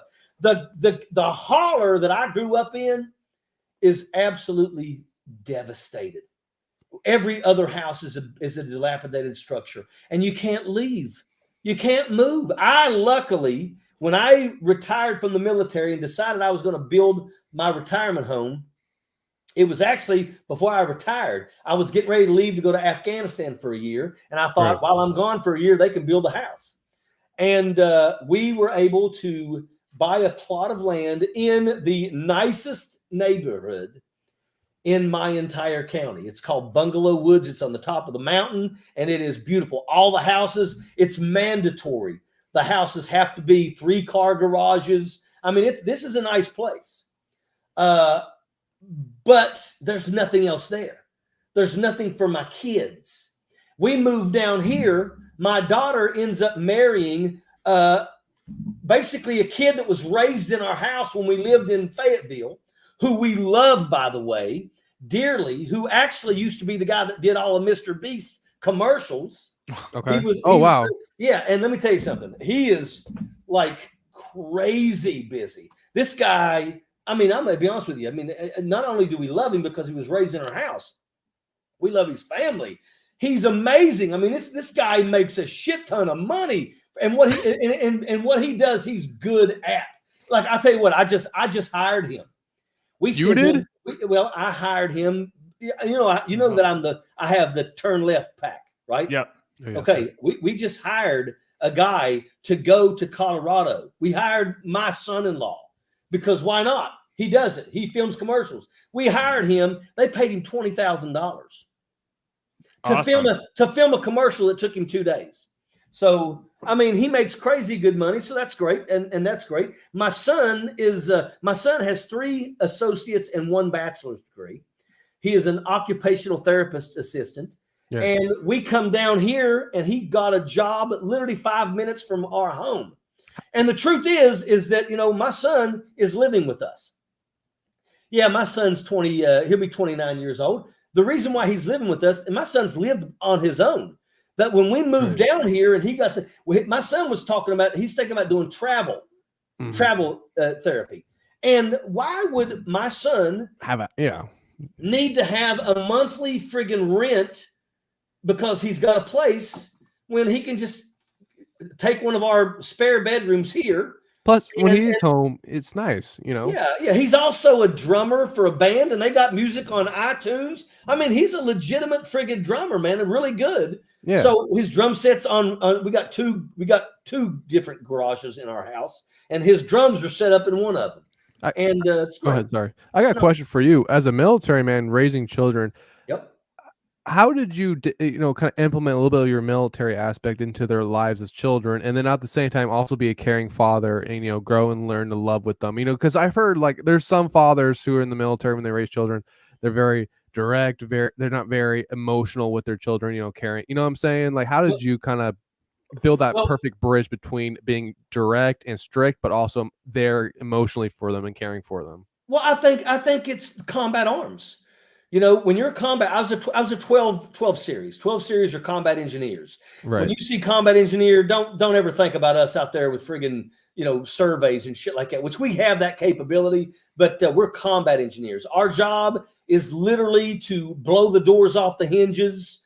Our job is to blow up the bridges. Our job is to create basically mobility. We got to clear the routes for our people so they can go first, by the way. We have to clear them so they go first. Yeah, we clear right. But we do all those things, but we spend a lot of time away from our family. So the time that we do have with our family, even if we're not at war. When I was back in 1997, when I was a brand new lieutenant, we wasn't at war. But I'm going to tell you, I saw my wife and my kids about once a week if I was lucky, because I was focused. I was a brand new sapper platoon leader. Right. The way I looked at it, we need to be in the woods. Our job is to friggin' be the best we can in the woods. Let's do it. And we lived in the woods, but we all loved it because that was our job. But when you're home with your kids, you appreciate them more. And then you go to things like, I had to spend a year in Korea. Let me tell you something. You have to say goodbye to your children and then leave for an entire year, especially when your daughter doesn't even speak yet and barely walks. You come home, she's talking, you missed all that. She barely knows you. Yeah. She barely knows me. I get back and she's still kind of off standing. I'm like doing this, trying to pick her up, and she's kind of like looking at her mommy. Yeah, or cries. Yeah. Yeah, that's the kind of stuff. But and then of course we started going back and forth to friggin' Iraq and Afghanistan and stuff. You discipline your kids But, you know, we also do a lot for our kids. And that was the reason why it's important to make sure that you have a strong foundation at home. My wife. Was it hard on your wife? Yes, of course it was. Yeah. It's hard to watch your husband get on a plane and go away where you know he's a combat soldier. Right. You know, it's a different thing if I was a friggin' nurse or if I was a friggin' mechanic and I'm going to war. You're going to go someplace and you're going to do nursing and you're going to do mechanical shit. Right. You know, on you're a not going base. to be in the, you know, yeah. Yeah, I'm a combat shit. soldier. I'm a combat soldier. My responsibility, my job takes place outside the wire. So we go out there every day. So that's why you make it to where, you know, you want to make sure that your kids have better opportunities for you. You know, I mean, I spent 20 some years in the military, and I will tell you that there's nothing in the world that's better than military retirement. I don't give a shit what you think. First and foremost, to retire from the United States military, especially as a combat soldier, we're talking infantry, we're talking combat engineers, we're talking scouts, we're talking armored, we're talking field artillery, we're talking those people. Those are people that do the fighting. Mm-hmm. And understand that when you retire, your medical capability is taken care of for the rest of your life. You're also going to get your retirement, and it starts immediately. So literally, I retired on Monday, and on Tuesday, I started drawing my retirement. And nobody else gets to do that. Everybody else works, and then they have to wait until they're 65 to get Social Security. Cops. Cops. Yeah. Social Security, what they do is it's meant to go with your retirement to help you cover the month. But what happens if you retired at the age of 40? What happens when you're a coal miner and you work in a non-union mine so you don't have any benefits, and when you're 30 years old, you get black lung and then you get your shoulder broke in a daggone collapse? What are you going to do? In the military, not only am I retired, but I'm going to tell you a little story here. And this is something that everybody needs to know. In the military, when you are combat arms and you do 20 plus years, you pretty much literally will retire, and almost in many cases will automatically retire with your 100% disability. Right. And it's 100% disability with employability. So what that means is, let's say I wanted to just stop working right now and I want to go ahead and get for early Social Security so it'll go with all my other pays that I've got. I can do that. But I'm going to wait out. I'm not going to touch my shit because I don't need to. But here's the thing. I got trench foot on my feet when I was a private, and it still fucks with me today. My feet, when it gets cold outside, my feet become blocks of ice, and I got to wrap them in towels when I go to bed. It hurts. That's that was from trench foot. So the military gave me 10% for trench foot. I also had a surgery on my left foot. They gave me 10% for that surgery. I had both knees operated on. They gave me 10% for my right knee, 10% for my left knee. Okay. I got sleep apnea. They gave me 50% for sleep apnea. That's like 90% almost. Yeah, but that's not how it works. So okay. here's how it works. Let's say I got 50% for sleep apnea. All right. I'm 50%. Okay. But what that means is I now have 50% left. You get it? Okay. Yeah. I still need to get that other 50% if I can. Right. So they gave me 10% for my left foot. So it's not 50 plus 10. Okay. You got 50 at first because they take the largest number first. So 50% first. Now you got 10% for your knee. But it's not 50 plus 10 equals 60. It's 10% of the 50 that's left. So what that is 10% of the 50 that's left is 5. So 5, being that it's 5, goes 55. But because it's 5, they round up to 6. So now you're 60%. Okay? Okay. I got 30% for traumatic brain injury from explosions in combat. So that would be 30% of the 40% that's left. You see what I'm saying? Sure. But I've had both my shoulders operated on, traumatic brain injury. I've got multiple concussions. Right. Every single disc in my back, lower back, mid back, upper back, neck is slipped. So I got my 100%. That 100% is literally the exact same amount as my retirement. And I get that every month. And people can sit and they can say, but Richard Ojeda's physically fit. He goes to the gym every day. Yeah, I do. I can whoop 2 24-year-olds. But make no mistake about it, I live in pain. I have a hard time, getting comfortable. My back bothers me forever. I bet when it's cold, it fucking hurts with all those metal plates in your fucking body, dude. I bet it's crazy. Look, I've got all kinds of metal in my friggin' body and shit. And at the end of the day, that's just part of the job of being a combat soldier. But we are the ones that usually end with our 100%. And the truth is it's a great life. I mean, I get to do what I want. I mean, believe it or not, I do commercials. I do a commercial every day for the Young Turks and Rebel HQ. And they pay me. And those commercials they put up, and those commercials get seen by people all the time, and they get bonuses that they give me.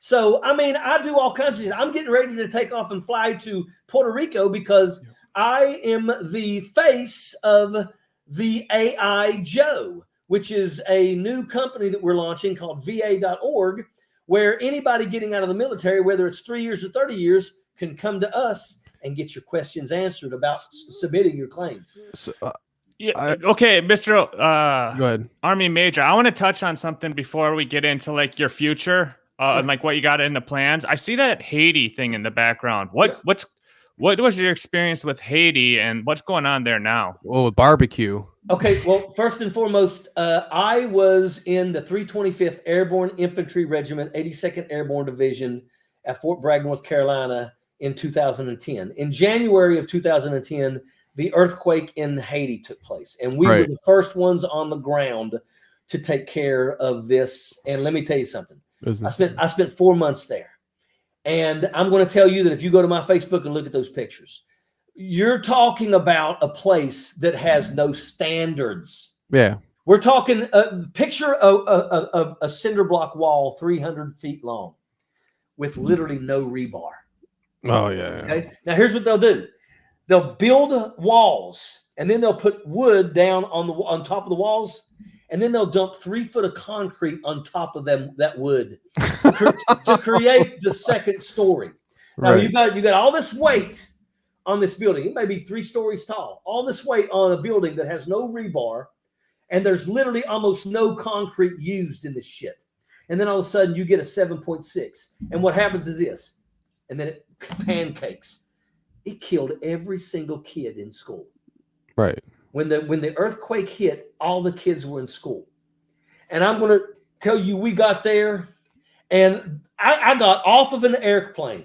I was supposed to lead a group of paratroopers because we worried that there were these tanks underneath the Port-au-Prince airport that we thought were basically could have been ruptured during the earthquake. So there was a commander in the 20th Airborne Engineers, and here we are, all of the 82nd Airborne Division. We're in this big, huge pack shed, and we're waiting on what's going to happen. And all of a sudden, on the loudspeaker comes the brigade commander of the 20th Airborne Engineers, who is going to loan the 82nd Airborne Division a LARP package, Light Airfield Repair Package. Yeah. Where we can basically go and we can fix and we can start landing our aircraft. But what they said is that we're going to have to parachute it in. We're going to have to drop all the equipment, and we're airborne, so all of our equipment is a little smaller, and it's all meant to be dropped out of airplanes. Right. But he said, I will only give this equipment if Richard Ojeda, Major Ojeda, leads the mission, because I'd spent a lot of time. I was a master parachutist down there with those guys. So he was like, if I'm going to send my guys, I'm going to make sure Ojeda got control of them because he'll take care of the parachute. But we landed, but we ended up not jumping in. We got to land. So I land, I walk 100 yards, and I get on a daggone helicopter immediately, and we take off. And we're up, and we're basically surrounding. We're going around the area that is going to be my battle space. This is going to be our area for our battalion. Yes, sir. Yeah. What that means is we're going to be providing water, food for all these people in this area. And I was like, are people fucking sleeping on the ground? It was bodies. Fuck yeah. And I'm going to tell you, I'll tell you this. I never had a problem in combat. If you were coming at us, the way I look at it is it was either us get you or you get us. And we're not going to let that happen. We're going to get you first. Right. And that's how I don't lose no sleep over Iraq. I don't give two shots. I don't lose no sleep over Iraq. But when you see innocent bodies. Haiti broke me. I come home from Haiti and I was physically and mentally fucked for quite a while. You know, when you question, it's one thing, you know, you can, in combat, you know, you're like, well, hell, they were freaking shooting at us. We were shooting at them. They lucked out. They killed one of us. And it sucks. And it really does suck. It sucks when you have to lose a friend, when you have to stand in front of a rifle, boots, and a helmet with dog tags on. It fucking sucks. But in Haiti, I didn't have that ability to say, well, you know, maybe it just shit happens. Right. I mean, it was like, okay, first off, the worst disaster to ever hit the Western Hemisphere, and it had to hit Haiti. I mean, Haiti, the one place that's not ready. You know, it could have hit any other place in the Caribbean, and they probably would have been okay. But Haiti is the worst place that you could even imagine. And it knocked everything down, and it killed everybody. Over 400,000. Yeah, it was insane. Yeah. Yeah. And let me tell you, Haiti, and there's nothing about Haiti that's fun. When you get up in the morning, let's say you get up at 5:30 in the morning, you have about 40 minutes to brush your teeth, get dressed, and get ready, because that sun is going to pop over that mountain at 6:15. And the moment that son of a bitch pops over that mountain, you are going to be fucking miserable until it's nighttime. And let me tell you something. Every night you go to bed with your friggin', you sleep in a daggone mosquito net, and you got all your clothes off. You're just laying there sweating your ass off. Yeah, And at 3 o'clock in the morning, you're going to wake up and your teeth are going to be chattering. And it happens every single night, because when it gets cold at night, here you are, you're wet with sweat, and there's no in between. You just have to sit there and be miserable through this whole thing. Haiti was miserable, and everything was bad. And everywhere you looked, it hurt. And hell, we were even having to fight some of the biggest friggin' rats. I got pictures of me holding up friggin' rats that are bigger than my friggin' arm. Bigger than New York motherfuckers. Oh, man. Haiti, So, man. What's your take on Haiti nowadays? Because I've seen recent reports that they kicked out the government that was put in that was more Western. The government was more Western. I would say were approving more Western ideologies. They kicked them out. The president's been exiled from the country now, and gangs are saying that they're taking back over the country from America, from Western institutions. They're trying to take it over. Yeah, go for it. What do you got? You got no. My thing is just like, I'm wondering, what's your take on the current landscape politically of Haiti and of its people? Haiti is upside down, and Haiti is not going to change anytime soon. Everybody is corrupt in Haiti, and I mean everybody's corrupt in Haiti. I can remember one time telling a person to fuck off because they wanted me to go up on the top of a mountain in Pétionville and pass out bags of rice. But when I got up on the top of the hill, it was nothing but beautiful homes, and every home had a guy with an AK-47 standing in front of the garage, and these were the wealthy, rich people. And I'm like, I'm not giving these people no friggin' rice. I got people that are friggin' starving down the mountain, and you want me to give these people rice? Fuck them. So, but that's the thing. Look at the leaders. Look at the leaders. They're all corrupt. Do you not realize that Wyclef Jean, remember him? Mm-hmm. He's the singer from Haiti. Yeah. Do you know that after the earthquake, Wyclef Jean tried to basically set himself up for a run to become the president of Haiti? Yep. Let me tell you something. That. He's no different than anybody else over there. It's about putting money in your pockets, and it is corrupt. Yeah. And I sit and I wait and I wonder, you know, it's only a matter of time before these people decide to cross over into Dominican Republic. Because if you look at that island, they built that wall though, didn't they? There's no wall. No, there's no wall. No, I heard there's a wall there. One of my buddies just went there, I think maybe last week. He said they already have half the wall already built, and they're trying to get it before shit starts spilling over. Well, I mean, I'll be honest with you, it'd be the smartest thing for them, but you can go and look. The way you can tell the difference, you know how you can tell the difference between if you're in Haiti or you're in Dominican Republic? Well, the trees. If there's anything green at all. Because if you look from here's the line, everything over here is Haiti, and it is literally scorched friggin' earth. Fuck yeah. All the trees are gone.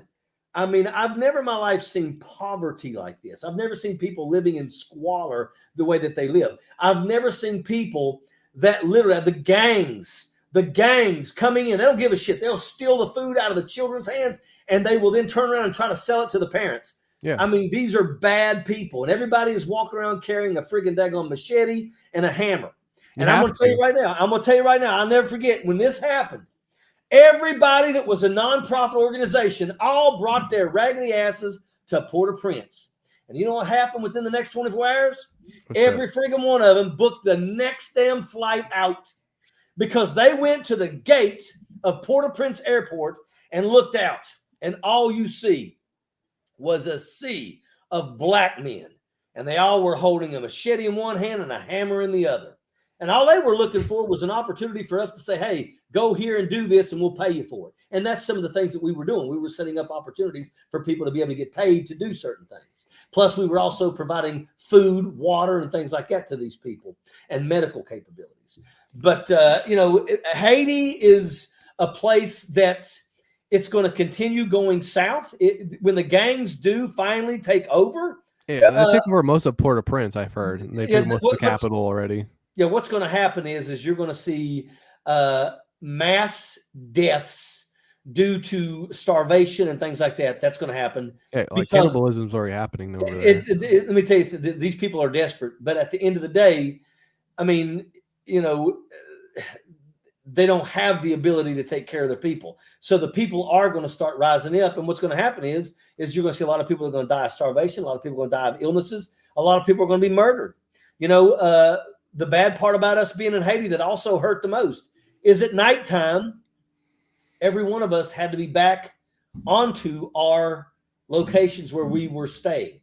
We had to be back in our tents and we basically took there was a college place. It wasn't a big college, real small, but it didn't have any, it was not working anymore. And what we did was we took that compound and we used that for all of our stuff. So we'd be outside down Port-au-Prince doing shit. And then we'd have to make the hour and a half drive back to our area where we were staying every night because we couldn't be out there at night. They would not let us. Our chain of command would not let us. But the bad part about that is you had all of these tent cities that we helped build for these poor people. And every night, the friggin' gang members would go into those tent cities and they would absolutely rape and steal and murder and kill. It got so bad, they basically said martial law. And even after we had picked up all the dead bodies, it was nothing to get into a vehicle and be driving down by Cité Soleil, which is a gang-infested area in Haiti, so on the outskirts of Port-au-Prince. And it was nothing to drive by and find a person on the ground whose head was flat because they took bricks and they smashed his skull, or a body with 400 stab wounds. And there's an old lady standing there sitting on a bench, and she just looks at you and says, "He was a bad man. We killed him." Let's shift the gears a little bit and get into you again. And I know we were talking backstage before we went live, and you've really developed this passion for travel. You've been traveling your whole life with your work, but at the same time, now you're doing it more for exploration and pleasure. I already love you guys, man. I already love you guys because this is the stuff that I really enjoy. So let's go. Yeah, so I want to touch on some of your plans for travel and what is next for you over the next 20, 30, 40 years of Mr. Ojeda and what you're going to be doing. So Ojeda. Ojeda. So first and foremost, the first country that I ever visit was Canada, and that was basically me just going there to catch a plane to Germany because I was stationed in Germany when my first duty station. And when I was in Germany, I look back and I kick myself in the ass because in Germany I was stationed there, and we had weekends. Every weekend we were off for the most part, unless we were in the field. Yeah. There were 3-day weekends. There were 4-day holiday weekends. And the truth is there's so much stuff that you can do and see. But the problem was I was 19 years old and there was no drinking age and Germany. Cat houses were legal. Yeah. So every weekend Beer everywhere, man. Every weekend we're in a whorehouses and we're doing. Nice. That's how we was. I hate to say it, but that's how we were. Yeah. And the truth is I didn't even try, and I still went to France. I went to Spain. I went to Luxembourg. I went to Belgium. I went to Austria. And I even got to go to Eastern Germany, when the wall was still up. Oh, wow. So, Okay. Yeah. so I got to do and see some pretty cool stuff, but I still blew my time in Europe because I was always drunk and having a good time. So Right. I end up going back to the States, going through college, and then I go back and I'm at Fort Bragg, North Carolina. And being at Fort Bragg, North Carolina, that's the tip of the spear. You do all kinds of shit. I got sent to Chile back in 1999. I was the first U.S. Army officer to be sent to the Chilean Commando Scuba School. You travel in the military. We would go to Honduras for shit. We did stuff, like I said, we were in the earthquake in Haiti. But I just got to that point where, I just really have a passion for travel. And I believe that a person that travel makes you better. And I'll tell you, I will never forget, in 2017, I got with a buddy of mine. And once again, we were in Korea together, we were in Iraq together. We'd probably already done a good 35 countries, in the military. Right. And I said, hey, man, we'd like to travel to Europe. And we made the decision, we said, let's do it. So we're going to fly to Dublin, Ireland. And the best thing about Dublin, Ireland is I have a group of Irish police officers that served directly with me in Afghanistan. Oh, wow. So Okay. That's awesome. I land in Dublin, and there's the Heen. We call him the Heen. Crazy bastard. So he picks us up. We spent 8 days going around Dublin. How was that? Was it insane? Dublin. I drank my first pint of Guinness at a fucking outdoor pub in Dublin, Ireland. Yeah. Dublin is magical, my brother. And you got to go to the Guinness factory, because let me tell you something. If you like Guinness, and if you like Guinness in America, it's different. You don't know what you're talking about. Right. I got a buddy of mine that is a huge Guinness fan, and he's actually flying over in October to Dublin, and he's going to go to the Guinness factory. It's a 7-story factory. It's one of the best things. It costs like 20 euros to do it, but it's worth every penny. And when you get to the top on the 7th floor, it's a complete circle building with glass, and you get a 360 view of Dublin, and you also get a free pint of Guinness while you're there. And it's Guinness from the factory, man. It's like mother's milk, man. It's the best shit in the world.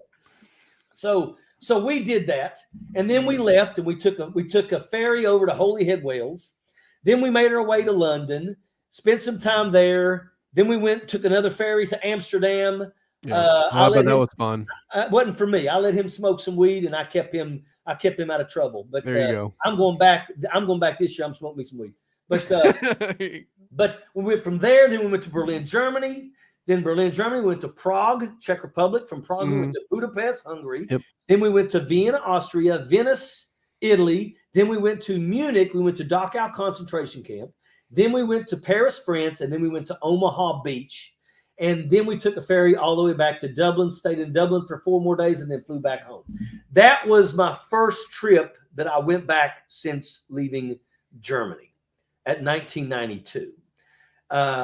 Last year, I went back for 55 days, and it was planes, trains, automobiles. Yep. I went from Madrid, Spain, to Lisbon, Portugal, to Barcelona, Spain, to Rome, the Vatican, to Venice. Then I went to the Vatican, man. Oh, I bet that's insane. Then we went to Ljubljana, Slovenia, Zagreb, Croatia. I went to Sarajevo, Bosnia Herzegovina. I went to Serbia, Belgrade. I went to Skopje, Macedonia. Then we flew to Istanbul, Turkey. Then we flew down to Athens, Greece. Then we went to Sofia, Bulgaria. Then we went to Bratislava, Slovakia. Holy shit, I would have never thought. One of my favorite cities in the world is Bratislava now. Then we went to Krakow, Budapest, Austria. Then we went to Berlin. Then we went to Interlaken, Switzerland. Then I went to Brussels, Belgium, went to London, come back across to Paris again. Then I went back up and went to Edinburgh and Falkirk, and then flew home. Jesus Christ. Yeah, nonstop. But let me tell you something. Absolutely the trip of a lifetime. I'm going back again for 25 days, but this time we're driving everywhere. And we're actually going to I'm going to land at 7 o'clock in the morning. I'm getting in a car. We're driving straight to Luxembourg. We're going to go to Patton's grave. Then we're going to go up to Amsterdam, smoke some weed, spend the night. The next day, we're going to go back down to Frankfurt. Then we're going to work our way down to Munich by stopping in Würzburg, Bamberg, and Nuremberg. Then we're going to go to Munich. Then we're going to take a couple of day trips from Munich. We may take one that goes down to Neuschwanstein Castle and Liechtenstein. Then we're going to take another one that's going to go to Berchtesgaden and the Eagle's Nest. And Oh, then that's awesome. The Eagle's yes, yep, Nest. yep. Then we're going to Ooh. go over to Salzburg. I was in Salzburg back in 1991, but had no camera. So I'm going back there. I'm going to take a lot of good pictures because it's absolutely amazing. And then from there, we're going to go up to Auschwitz. Then we're going to go to Warsaw, Poland. Then we're going to hit Vilnius, Lithuania, Riga, Latvia, Tallinn, Estonia, taking a 2-hour ferry over to Helsinki, Finland. Then we're going to spend the night there, take a 14-hour ferry to Stockholm, Sweden. We're going to work our way over to Oslo, Norway, down to Copenhagen, Denmark. And I'm hoping that I got a couple days left because I may hit Bruges, Belgium, or I just may go back to Frankfurt and spend the next couple of days just hanging out in the area where I was stationed back in 1990 to 92. Because, it's like, when you're young and you leave those places, you never realize you're probably never going to see them again. Right. When I was sitting on the ass of that daggone CH-47 Chinook helicopter, when we left Afghanistan, I'll never forget, we picked up, and I was sitting on the ramp and I was looking out, and I was in a place called Bamiyan, where the Buddha niches were destroyed back in the Buddha statues back in 2001. The Taliban destroyed them. I used to brush my teeth every day looking at those two empty holes. And I just remember when we picked up, taking off, and as things started to get hazy, as we started getting up, I remember thinking to myself, I will probably never in the rest of my life ever get the opportunity to set eyes on this place ever again. Now that the Taliban controls everything, definitely it's never going to happen. And it's really sad. So me going back to Germany, even though that post closed in 2008, the barracks are still standing. And I don't give a shit if I walk into the building and the walls are rotted. It's still a place that I had spent 2 years in. So you still hold dear, Yeah, you have to. There's always going to be good times and bad times, and you're going to remember people. I've got people that I served with that I love like brothers, and that have died, died of illnesses, cancers, of shit that they were exposed to. I had one buddy of mine that was thick as thieves with me, man. He ended up getting murdered by machetes by the Crips. Are you shitting me? Yeah, man. But he was a gangster. He was a straight up gangster. Loved him like a brother. He was from Oakland, California, and I'm telling you what, this guy was a straight up gangster. And he ended up leaving Germany, going to so the military couldn't even clean him up. He went to I think it was in Seattle, the military base in Washington, and apparently he had ripped off a bunch of friggin' Crips but you got to understand, this was during a time, before 9/11, military bases were completely wide open. Civilians could go on a military base, could do anything they wanted. They just couldn't enjoy the benefits like tax-free shit because you had to have military ID. But the bases were wide open, and anybody could sneak on a military base, and that's what happened. They found out where he lived, and they went into his room, and they not only killed him, but they killed his roommate too. Sheesh. Yeah, tough. Go ahead, Mir. Yeah, I got a question for you, Mr. Ojeda. How did you and Stuttering John become friends to some extent? I kind of want to understand that relationship because I've seen you before on some of his streams talking politics and whatnot. I'm on his show all the time. Let me tell you something. A lot of people hate on John. I love John. John's a badass. John, not only John a badass and a great guy, but he is a really, really good guy. Yeah, if you go someplace with John will not let you pay for anything. And I'm talking about places that charge $10 a beer. Right. John will take care of that. No, we interviewed John. We had a great time with him. We loved him. I'm going to tell you right now, John gets attacked by a lot of people. Like Shuley and those guys. Look, at the end of the, here's my thing. At the end of the day, when I'm on Stuttering John's podcast, we are usually talking politics. We have Brian Kareem on and Brian is the guy that is in the friggin', the galley. Whenever the president is up there standing answering questions, Brian's one of the ones there that asks the questions. Right. So you've got a guy that literally, when shit goes down, he's the first one there that hears it. And he's on this show. How about use this opportunity to ask me questions, but ask him questions? But they don't. All they do is they push these bullshit posts that are dirty, that go after our families. Look, at the end, I don't give a shit if you don't like me, but you're going to post a picture of my child talking shit when you know that if you were in front of me with that, I would fuck your world up. Yeah, right. Yeah, No, these but are cowards. how did you two meet though? First though, how did You you know, guys? he actually, I got a message one time, and he was like, "Hey, you don't know me. My name is, John Melendez. I'm Stuttering John." He didn't realize that. Hell yeah, I know Stuttering John. Yeah, I from mean, Howard hell, Stern. I grew up during a time when shit. If you wasn't watching Howard Stern, you got problems. And Stuttering Yeah. John was always, You're from doing the crazy shit. So to me, he was funny, right. and he was like, "Hey, I want to bring you on a podcast." So he brings me on a podcast, and we hit it off. Both of us have the same mentality in terms of being Democrats and how we believe. I think you're more old school Democrats, right? You know. Well, I am. I believe in Yeah. unions and shit like that. I believe people should take care of people. He's got a daughter that's trans. Right. And I mean, and I support people for being who you are. Be Look, what you want to be. Nobody wants to. Let's think about it. Is there anybody that would volunteer to go to prison for the rest of their life? No. Because make no mistake about it, if you are a certain way, if you believe that you are a girl, who the fuck am I to tell you that you can't believe that? Right. And at the end of the day, look, I don't care. It's not going to bother me. Be yourself. Live your life. You do what the fuck you want to do. I don't care. I'm not involved in it. But at the end of the day, he and I hit it off really, really well. And he started basically, he would call me like once a month and be like, "Hey man, can you come on?" And I'd be like, "Sure." And it got to the point where we just started doing it every week. A regular, yeah. Well, I went to California. I went out to California because it was for political stuff. And I get out there, and John is doing a show at the Roosevelt Theater. He's the final act. I mean, like he's the head right. He's the final, yeah. And he found out I was there. He's like, "Hey man, come there, and I got you. Just let them know who you are, and they'll let you come back here to the dressing room. You're going to be my guests." So it was me and like 4 other people, and we got into that show, and we went in the back, and we got to hang out with friggin' all the friggin' comedians, and some of these comedians are comedians that are like really big comedians. So we're sitting like his name was Moy. He's married to a woman who owns, I think, the Kansas City Chiefs or something. But he was a comedian. He was in the movie Show Me the Money. Yeah. He was one of the comedians. He was in the back. Cool as can be. Really cool guy. Yeah. And hell, John's super personal in person. $10 a beer. John's buying everybody their beers. And then when the show kicked, we're out there. We got the best seats in the house.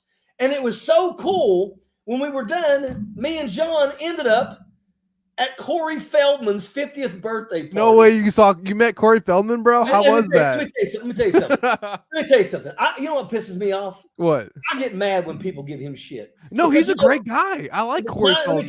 Let me tell you something. Corey Feldman is the nicest friggin' guy. Fuck yeah. Like, this guy will bend over backwards to make you feel like you're the most important person in the room.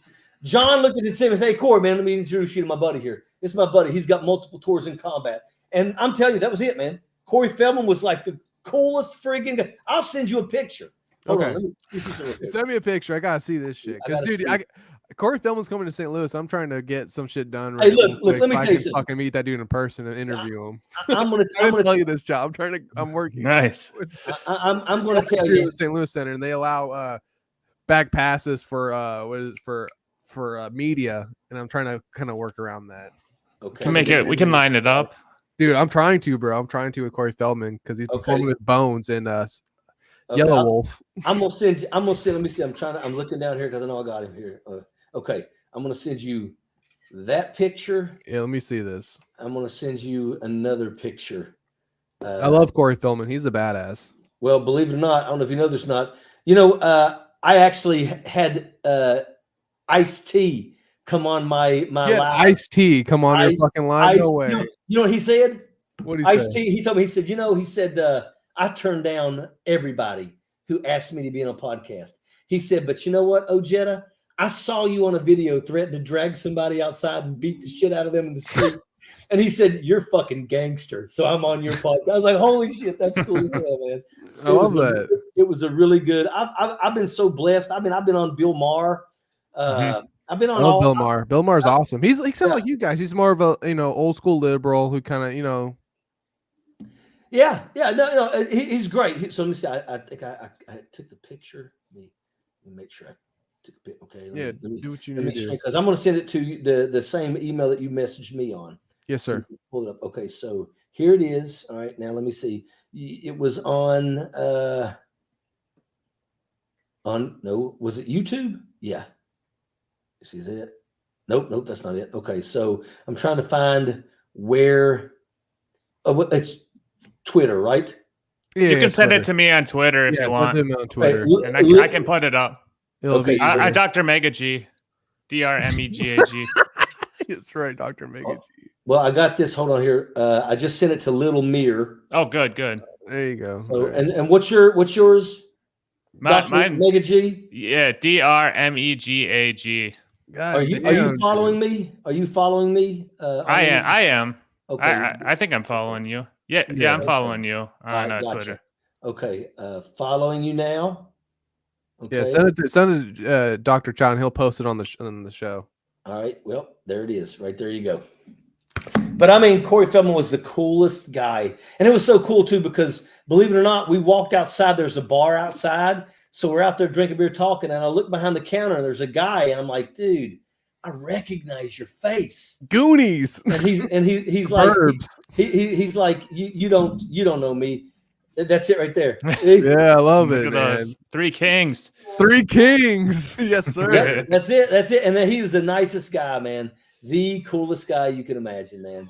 It made us all feel like we were we were the special guest, man. He's a really good guy. Yeah. That's awesome. I'm It's glad incredible, man. I'm glad you had that going on for you, man.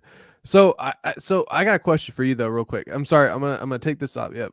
Look, I'm here as long as y'all want. I don't care. I don't give a No, you're good. I have another question for you though, real quick. So when you see, because I've met Starting John and Dr. Chow's met Starting John. We interviewed him for fucking almost 3 hours. Okay. He's a very interesting character. He's very he's kind of like you. He's very straightforward. He's non-bullshit, and you have a good time with him no matter what. Even if you're disagreeing with him, you're gonna have a fucking good time no matter what. Because that's how humans should. I mean, you should banter back and forth. And it's okay to disagree with people as long as you're not disrespectful.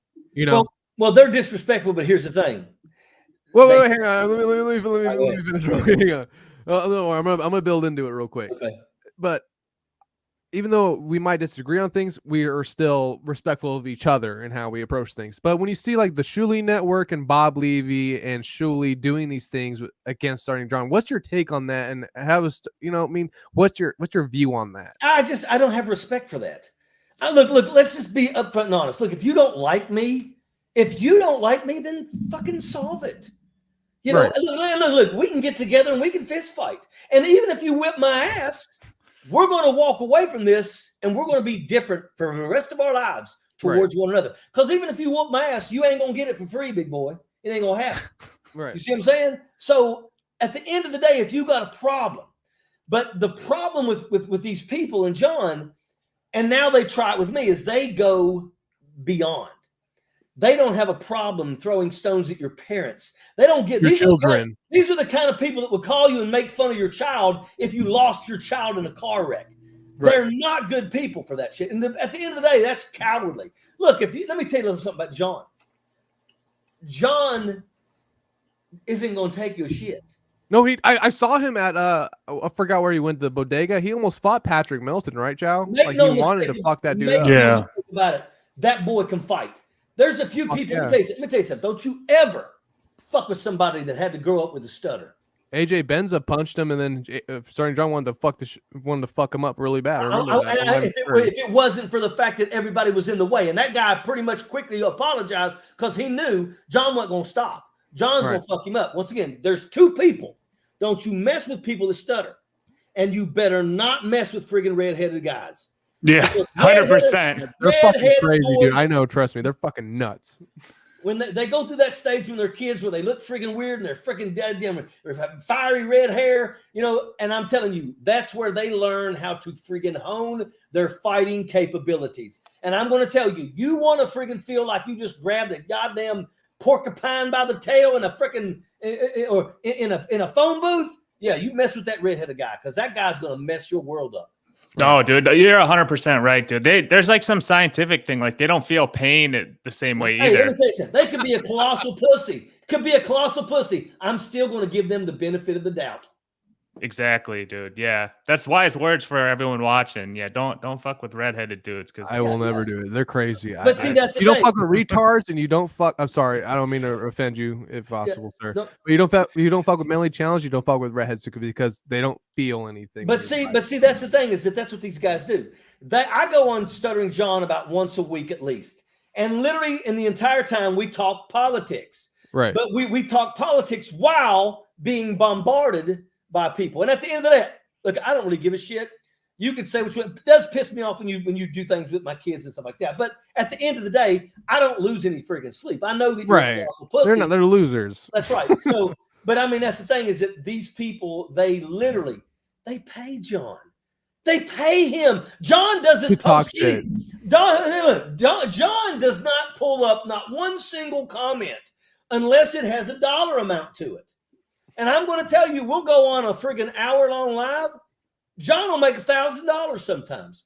I have seen people send him $100 bills just to talk shit. Just to talk shit. And hell, we do shit like, is that all you got? Right. Just give me another 100, and then you're probably broke. I'll tell you what, I bet you're broke. If you're not broke, send $150 now. And some of these dumbasses fall for that shit.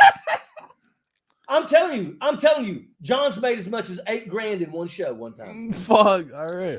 Love him or hate him, he's a captivating dude, and people tune in. Right. And you know what? Everybody keeps saying, "How come you look? I'm not on Stuttering John for money.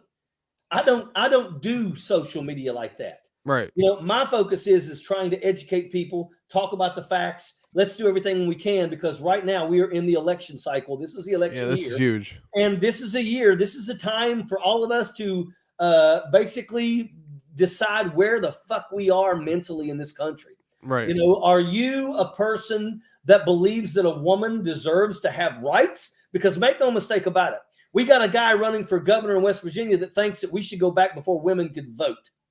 So that sounds interesting. Yeah, he's a real sack of shit. But that's what Republicans do. But once again, I mean, you're literally, I'm trying to open people's minds. I'm trying to educate people because make no mistake about it, you may think Donald Trump is the greatest thing in the world. And he's an idiot. He's a Trojan horse. You may not realize you may have a child that eventually is going to come out of the closet and tell you that they're gay or lesbian. And make no mistake about it, you better understand that Donald Trump would do nothing more than love to hurt those people, to take away from their capabilities. That's what we have going on in this country right now, and it's absolute bullshit. I think he's a Trojan horse, man, to be honest. I think he's going to help usher in martial law into the country. Who? Trump. I think he's going to freaking convince all these radicals and all these crazy motherfuckers. You're right. What's going to happen? Because once again, Donald Trump doesn't give a fuck about America. No. Make no mistake about it. What's going to happen is when they finally say guilty, and because let me tell you something, this hush money trial, he's going to be found guilty with that. Did you give McDougal and did you give Stormy Daniels hush money? But can he still run for president though? He can still from jail. I know, and he can, but he will. He can. But the thing about it is this is the one that will convict him. Right, you know, but he's not. But that's the thing. It's the order of the cases. The reason why Donald Trump and them are trying to push these cases off is if he wins the presidency, he gets the ability to look into the camera and says, "I am too busy working for the American people. He's not going to win. There's no way he fucking wins. No, he shouldn't. He shouldn't. But this is the thing. This is why we have to do what we do. We still have to wake these people up. There's still a lot of people out here that think that Donald Trump is the second coming of Christ. Yeah. You see, I listen to you and I say to myself, you're understand. You're like, how can people be that fucking stupid? They are that fucking stupid. I've met them. I work with some of them. You know, I work in a military type, SQ type vibe. They're a huge Trump. Donald Trump's a godly man. Godly man. You tell me one thing about that orange fucking turd that's godly to you. I don't know. There's nothing. Well, you know, Old He's a Testament, piece of shit New Yorker. Yeah, I like them both evenly. The New Testament, Old Testament. You didn't realize, you know why there's a New Testament, right? Because the Old Testament fucking was too hard to follow. Yeah. If you did any fucking thing, you gotta sacrifice your own children sometimes. Yeah, if you fucking let your pig bump into your freaking calf, you're gonna Gotta burn in kill hell your for all eternity. So what do we do? Let's create another book that we can go buy, folks. And they've been using it to keep people down ever since. Do you? I got a quick question for you. I'm going to speak a little bit outside because you're more military-esque. You're probably not any conspiracy theory. Nah, you don't believe in any of that shit, right? No, not at all. You're very straightforward. Very. I mean, how come, nothing at all. No 9/11s. No nothing. I was waiting for JFK Jr. to come back. No, that's bullshit. No, I don't believe in none of that shit. I saw 2 planes hit the friggin' towers. I saw that. I don't conspiracy theories to me. There's some people. It does, but then there's some people that they thrive on that. They literally, it's the favorite thing for them is to fall and believe stupid shit. Like every Trump supporter, they fall for and believe stupid shit. If you think Donald Trump cared about you, you fell for stupid shit. Well, I've heard a lot of theories that Donald Trump's like a Trojan horse and he's just kind of doing this just to break up the country even more to some extent. Okay. They know it. So is that a reason to vote for this guy? I mean, at the end of the day, Donald Trump is always going to be the worst version of himself. I mean, the guy literally said, "Happy Easter." And this goes to all you asshole motherfuckers that are attacking me and my family and fuck you, burn in hell. Happy Easter. I mean, literally, he wrote a friggin' thing and it starts with Happy Easter. To all of you pieces of shit that have tried to stab me. I mean, come on, man. Yeah, I get it. He was a novelty in 20 used condom. Right. I mean, so is Biden though to some extent. Why? Dude, do you think any of these people really are religious as they really say they are? I don't believe that. No, Biden's a Catholic, but Biden, yeah. I'm Catholic and I haven't practiced in fucking 2 years. Yeah, but Biden is not out here in the church every Sunday going, look at me. They have to create freaking fake memes of Donald Trump with 6 fucking fingers to show him in church. Do you think Biden bends at his bed and prays the rosary every night before going to sleep like Catholics should? Come on, man. Nobody really does that shit. Yeah, but you know what though? Here's the thing: you've never walked a mile in his shoes. Oh yeah. Let me tell you a little something about him that you need to understand. What's that? He lost a wife and a daughter in a car crash, and a son. And he lost his son to cancer. Oh yeah. He lost his son to cancer. He has lost a lot, but I'm going to tell you this, when I look at the things that he's doing, that's what making America great is. Let me tell you something. I'm going to shit what anybody freaking has. I hear these people all the time. We don't give a shit about daggone college debt. You should be made to pay your college debt. Shut your fucking mouth. What you need to understand is that a lot of people in this country, the only way that they're ever going to elevate themselves out of poverty is by education. And when you don't have any way of getting any assistance unless you fall predator to these freaking companies. Let me tell you something. I don't know where you grew up, but where I grew up, you're talking about poverty unlike you've ever seen. I can take you to a place called McDowell County, and I'm telling you, it is the fucking most poverty-stricken area, one of the worst in the country. And I'm going to tell you, I lived in areas like this. I grew up in these places. And if it wasn't for the military, I'd be fucked. I wouldn't have made it out. And the military is what motivated me to go to college. And that's what kept me on the path was my military. But I'm going to tell you, there's a lot of people out there that friggin' are preyed upon. I got a brother-in-law who has done more for the county of Logan County than anybody. He was my finance guy when I ran. He was with me. He was one of the 3 that I was with that were the founding members of LEAD. And I'm going to tell you that, here is a guy that is highly, highly intelligent. Do you know that he paid the bare minimum that he could afford for his student loan. 20 years later, he has never missed a payment.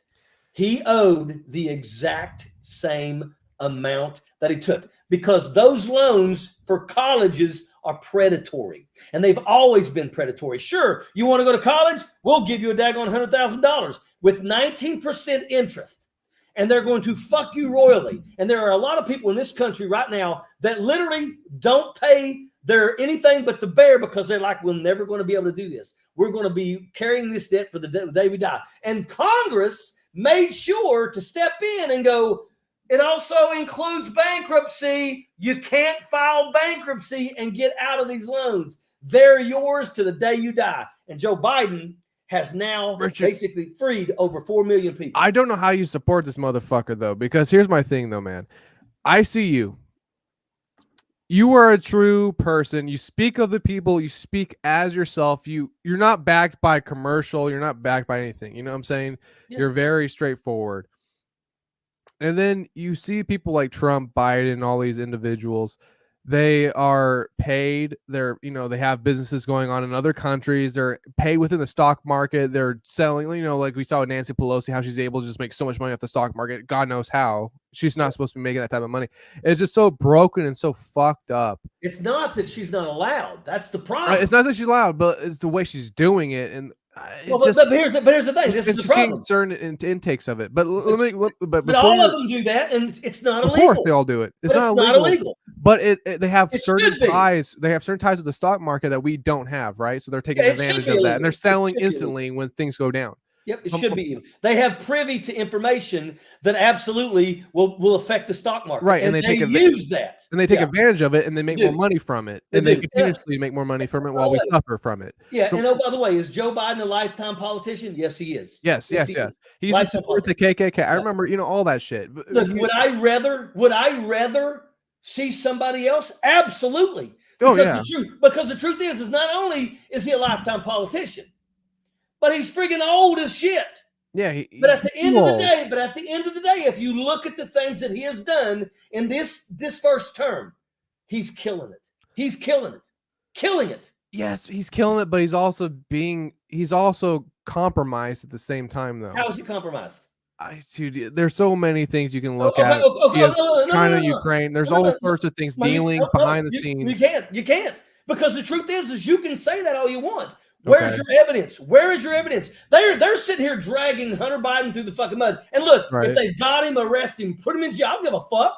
But let me tell you, they're sitting here dragging him through the garden, saying he's done all this shit, but they've got no proof.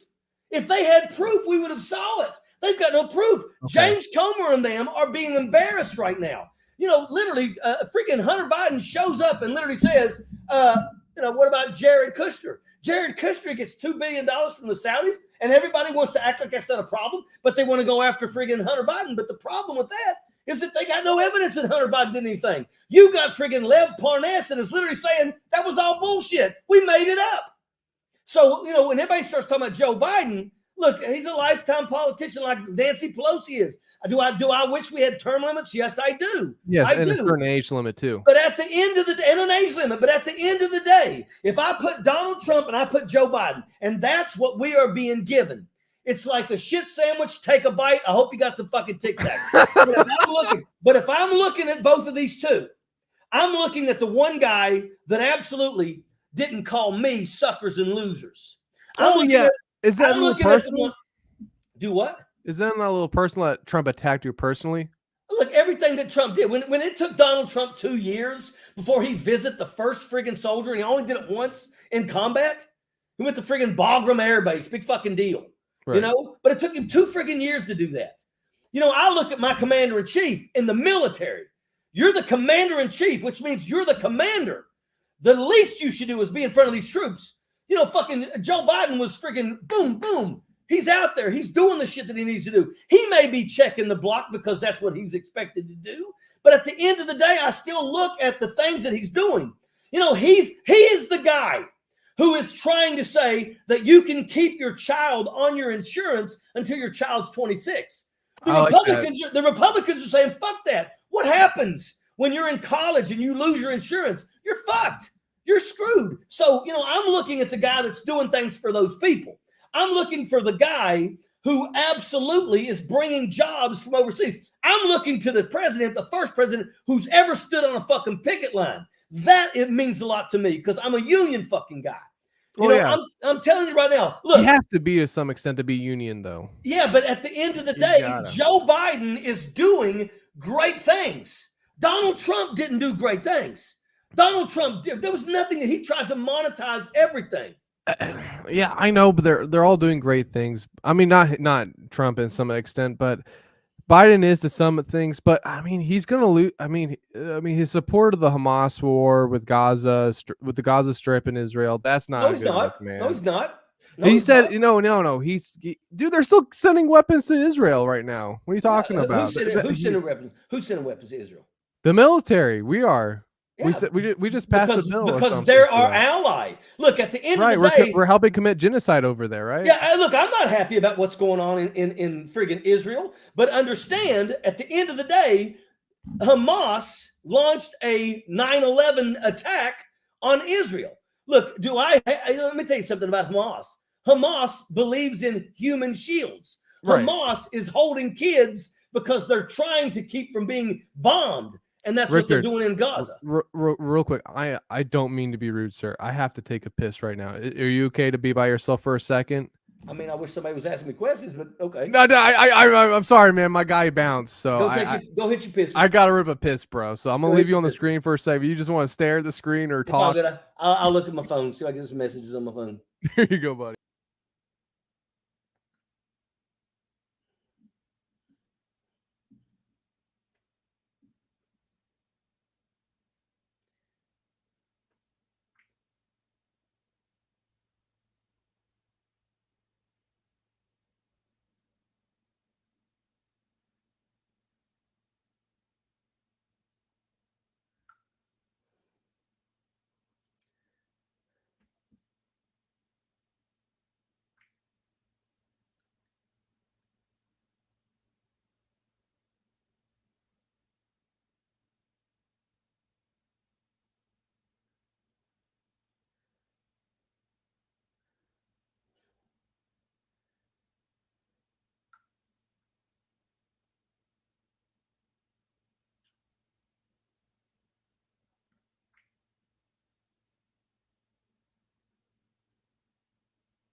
All right, Richard, I'm back.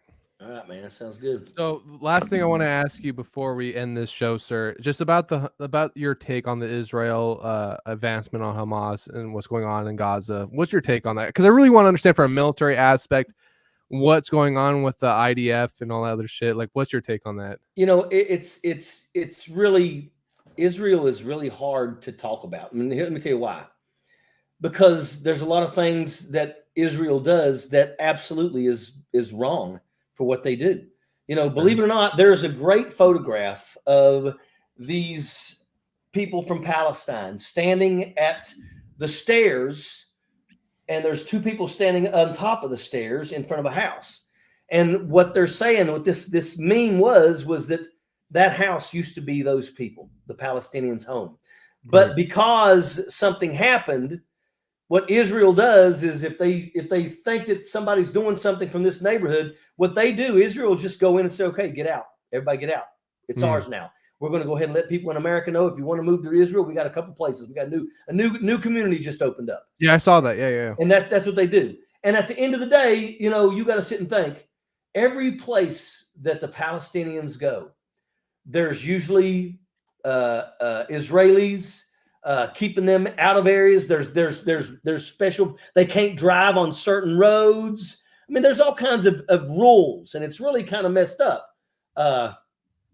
And you know, it sucks. And then you see what we have now. Look, I despise Hamas. I don't give a shit about Iran. Yeah. But at the end of the day, we got to find a better way. You know, we can't just go in and carpet bomb people And just eradicate everybody. No, we can't. We can't. And at the end of the day, that's the thing is Hamas uses shields. They're using humans. They're going to hospitals, digging under a tunnel. Yeah. What we need to do is we need to do the research, which I'm sure we do, and find exactly where all this shit comes from, because it's probably not coming from Palestine. It's probably coming from Iran or something like that, and deal with that shit accordingly. Make no mistake about it. We have a long arm, and we have the ability to absolutely reach out and touch anybody in this world that we want. That is an absolute fact. It kind of reminds me of the Chechen War, the first Chechen War, and the second one. Honestly, what's going on right now in Israel? Like it's going to get really dirty. A lot of civilians are going to die, and I just think you're seeing more of it. Let me tell you something. That's not the big thing. It's going to get worse with Russia. You think so? Really? Let me tell you something. Russia is losing a generation. Isn't Ukraine losing a generation too? Yes. But here's the thing: is that Ukraine is going to have safety nets. Countries are going to support Ukraine.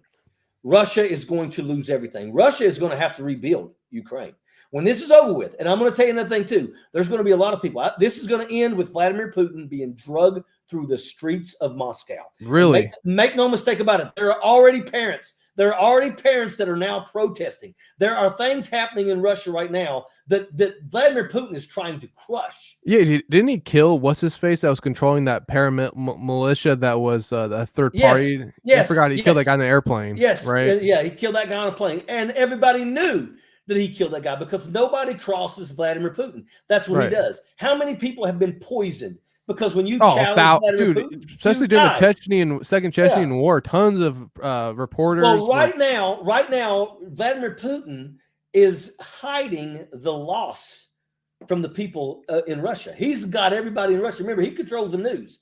He's got everybody in Russia thinking that they've lost around 25,000 people. They've lost 442,000 troops as of right now. If you look at the amount of equipment, wheeled vehicles, tanks, they've lost almost 7,000 tanks. They've lost almost 14,000 armored personnel carriers. They've lost almost 350 jet fighters. All this stuff adds up. Russia is in a world of shit. But when this is over with, they're going to have to be made to pay to rebuild Ukraine. Plus, look at the war crimes that are going to be exposed. The mass graves. I don't think they're going to give a fuck, though, man. Well, honestly, depending on who wins this part. I mean, who wins in the area? Because I mean, look at Donetsk and the Donbass regions. Those have been they're not annexed, obviously, right now, but they've been taken over by Russia. Right? They're still in control of Russia. Yeah, that's where most of the atrocities I think were committed. Yeah, but you also got to look at what's going on. Russia is getting the shit kicked out of them. Well, yeah, because where are they getting the shit kicked out of them at, though? Like, which regions are you talking about? Everywhere. Like, what's everywhere mean, though? I need to know, like, certain areas. All over. I mean, hell, they just lost a ship right off of Crimea. I remember that. Yeah, I remember that. Yeah, I mean, the thing is that Russians are still being hit everywhere. And I'm going to tell you another thing, too. The UAV fight is absolutely next level. It's a game changer. It has changed the world. The UAVs. They're nuts. Well, the thing is believe it or not, we got a brigade combat team sitting in friggin' Poland that has given them the equipment and the knowledge to be able to go over there and absolutely do it the way they're doing it, and they're doing it amazing. I mean, recently Ukraine flew a drone into an open door and then blew up 3 planes inside the hangar. I mean, they're now able. They can drop a friggin' grenade at 100 feet in the air right into the turret of a friggin' tank or an armored personnel carrier, and it immediately engulfs in flames and cooks off all the ammunition, and nobody survives. Right. And this shit is going on every single day. Well, I got a question for you, sir, because I'm sure you're pretty like I would say solidified within like the history of like Sweden and Finland and Russia and that kind of area. You know, during like the Byzantine Empire, and then with the Kurds, with the Turks, and all that good shit. What's your take on Finland kind of betraying that treaty they signed way back with Russia, and now they're trying to join the NATO? I don't know, man. I think that's really going to cause issues because it's not. Because I heard though NATO is somewhat rejecting Finland. I know they accepted Sweden into NATO, right? Accepted Sweden. Let me tell you something. When this is over with, everybody in Europe, other than Russia, is going to be a member of friggin' NATO. I'm surprised Turkey is, honestly. Well, I mean, but that's the thing is the reason why NATO even exists is because we want to have an agreement that, says, because we know how Russia is, right. If you mess with one, you're going to mess with all. And that's the way it is. And that's what's going on right now. You mess with one, and now we've got Germans that are sending Leopard tanks. You know, we've got Brits that are in country teaching people how to handle business. At the end of the day, Russia is going to end up losing this, even if they claim victory. They're not going to get Ukraine anytime soon, and Ukraine's going to continue putting that scunion on that damn onion. And I wanted to pull this up because I think it's important. I want to read this to you. Yeah, go ahead. Let me see. Let me find it. Okay, this is today. This was April the 1st. Now, it's already nighttime. It's like 11 o'clock at night there. Right. But today, Russia lost 710 troops. And let me tell you something. It's been that way between 680 and 1,250. It's been that way every day for the past year. They're losing 710 troops is an entire battalion of soldiers dead, gone. You're losing one every single day and more. They've lost 13,221 armored personnel carriers. They lost 17 today. 17. They've lost 14,752 wheeled vehicles. They lost 35 today. That's Humvees, that's trucks, driving troops across the battlefield and equipment. Yeah, destroyed. They've lost 6,986 tanks. And their M14 tanks, whatever they call them, that was supposed to be this big game changer that they really didn't want to send into Ukraine until they had to. And of course, they sent one in. We basically deactivated it, and now the Ukraine took it, and now we've already got it and already seen all the technology, and it's not all that. But this is how it is. 11,000 artillery systems. That's the gun, the vehicle that pulls the gun, and the troops that manage the gun. And I can go on and on. They have launched 2,057 cruise missiles that have been shot out of the sky that did not hit their target. Those are $6.5 million each. Russia doesn't have all that money. Vladimir Putin is one of the richest people on the face of the earth. But make no mistake about it, Russia only has like 3 billionaires. That's it. You know, they don't have all that money and power. And I mean, this is an ass whooping that they're getting every day. Once again, to me, honestly, though, to some extent, it's a little bit disturbing, though, because if you look back in history, sir, I would say, honestly, when you kind of see like the conflict, because the conflicts with Russia has been going on since what, the 60s, right? Yeah. With Cuba. Remember when they encroached on Cuba, and then we had that issue because we need that what's it called? That gray border of I forgot what it's called. Like, it's a buffer. A buffer. You need a buffer within your country and in other countries, so you don't have that type of issue, right? Yep. And then you look so we had that buffer with Cuba to some extent. Well, we had that issue in the 60s, and then finally we had that buffer zone that was implemented, right? That's the reason why North Korea exists, to be a buffer. Right, exactly. And then you see what happened with NATO and Yugoslavia in the 1990s, right? They dismantled Yugoslavia to some extent. Well, they dismantled Yugoslavia because they started murdering each other. Right. No, hang on. Now, before you say that, I have multiple workers who work with me who lived in Serbia during that time period, who said that a lot of the Serbians and a lot of the Croatians that were encouraged to start, I guess, catapulting this country in a certain direction, you know, the militias, they were backed by Western influence so they could dismantle the country and so they could destroy the buffer zone between Russia and the Western hemisphere. Well, first and foremost, when the wall was up, right? And you look what the reason why this is even going on is because Vladimir Putin wants to go back to the time when Russia actually had some power and some pull. Well, the USSR, and there's another thing too. Is let's look at Ukraine. Ukraine is part of Russia. It's called the border in Russian. Ukraine. But the thing is that Ukraine is actually a major player in grain. Oh, huge. And that's one of the reasons Russia don't have that. Have you ever flown over top of Siberia? No, sir. I have. It's literally, you're going to fly for 5 hours and you may see 1 or 2 light bulbs the entire trip. And it's like one light bulb in the middle of nowhere, nothing but a sea of ice, because there's nothing there. Mm-hmm. Russia doesn't have fertile ground. So that's one of the reasons why I believe Russia invaded Ukraine. is Vladimir Putin was thinking about going back and getting some of those areas back behind Russia, because that's resources that Russia could absolutely use. But instead of doing out some type of agreement, Vladimir Putin just thinks, I'll just take the place. Yeah, I mean, that's what you do. You conquer, right? I mean, that was part of Russia Empire during what, like the 1700s? Yeah, but Ukraine was? Yeah. But I mean, honestly, where shouldn't we be over that? No, I mean, aren't we colonizing countries today? I think to some extent the U.S. is colonizing countries. Where? I mean, we just freaking, and we're implementing soldiers into Haiti right now. We're going to start trying to control that area. Isn't that somewhat of a colonization takeover? When we implement your troops on the ground? No, we're not going into Haiti to friggin' give that country back. You know, if we're going into Haiti, it's probably because we're having to protect certain interests. And Well, by the way, yeah, the embassy. But make no mistake about it, we're not going to be putting boots on the ground in friggin' Haiti, mass force. It's not going to happen. What about Syria, though? Don't we have bases in Syria that are illegal that we're right now controlling? That we have? It's not that they're illegal. It's the fact that we're fighting a battle. You know, ISIS and shit like that. I mean, we're going to go where you are. And they were in, look, they were in friggin', we had left Iraq. We left Iraq, and then all of a sudden, what happened? Here come friggin' ISIS, and they took over. And we went back and we pushed their asses back up to the north. We're still fighting them. But the Syrian government's somewhat against us having bases in their own country, though, right?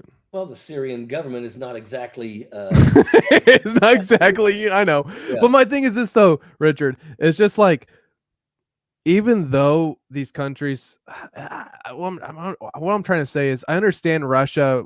I understand the reasons why Russia invaded Ukraine. I understand it. You know, they want to take over to some extent. They need that buffer zone to some extent. They also want they want the grain. They want to do other things.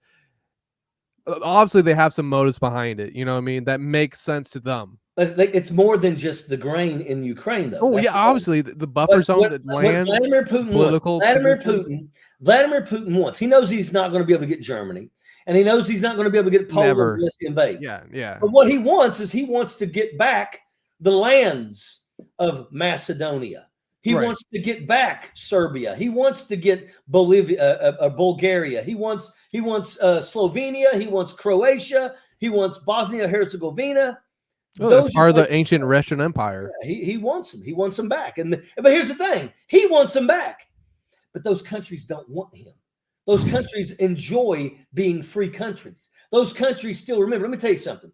Back in friggin' 1990, I landed in Germany in July. Yeah. I just got there. I just finished basic and AIT. And I had a guy that I went to basic training with, was a Korean guy. His name was Sung Hwan Lee. And he was different. You know, I mean, he never really fit in with us. You know, even in basic training, you know, he was different. Yeah. He was soft. He wasn't he wasn't hard. But he was really, really smart. And when we got to Germany, the first thing he did was he rented a car. He said, let's go to Berlin. I didn't know what the fuck was in Berlin. So we went to Berlin.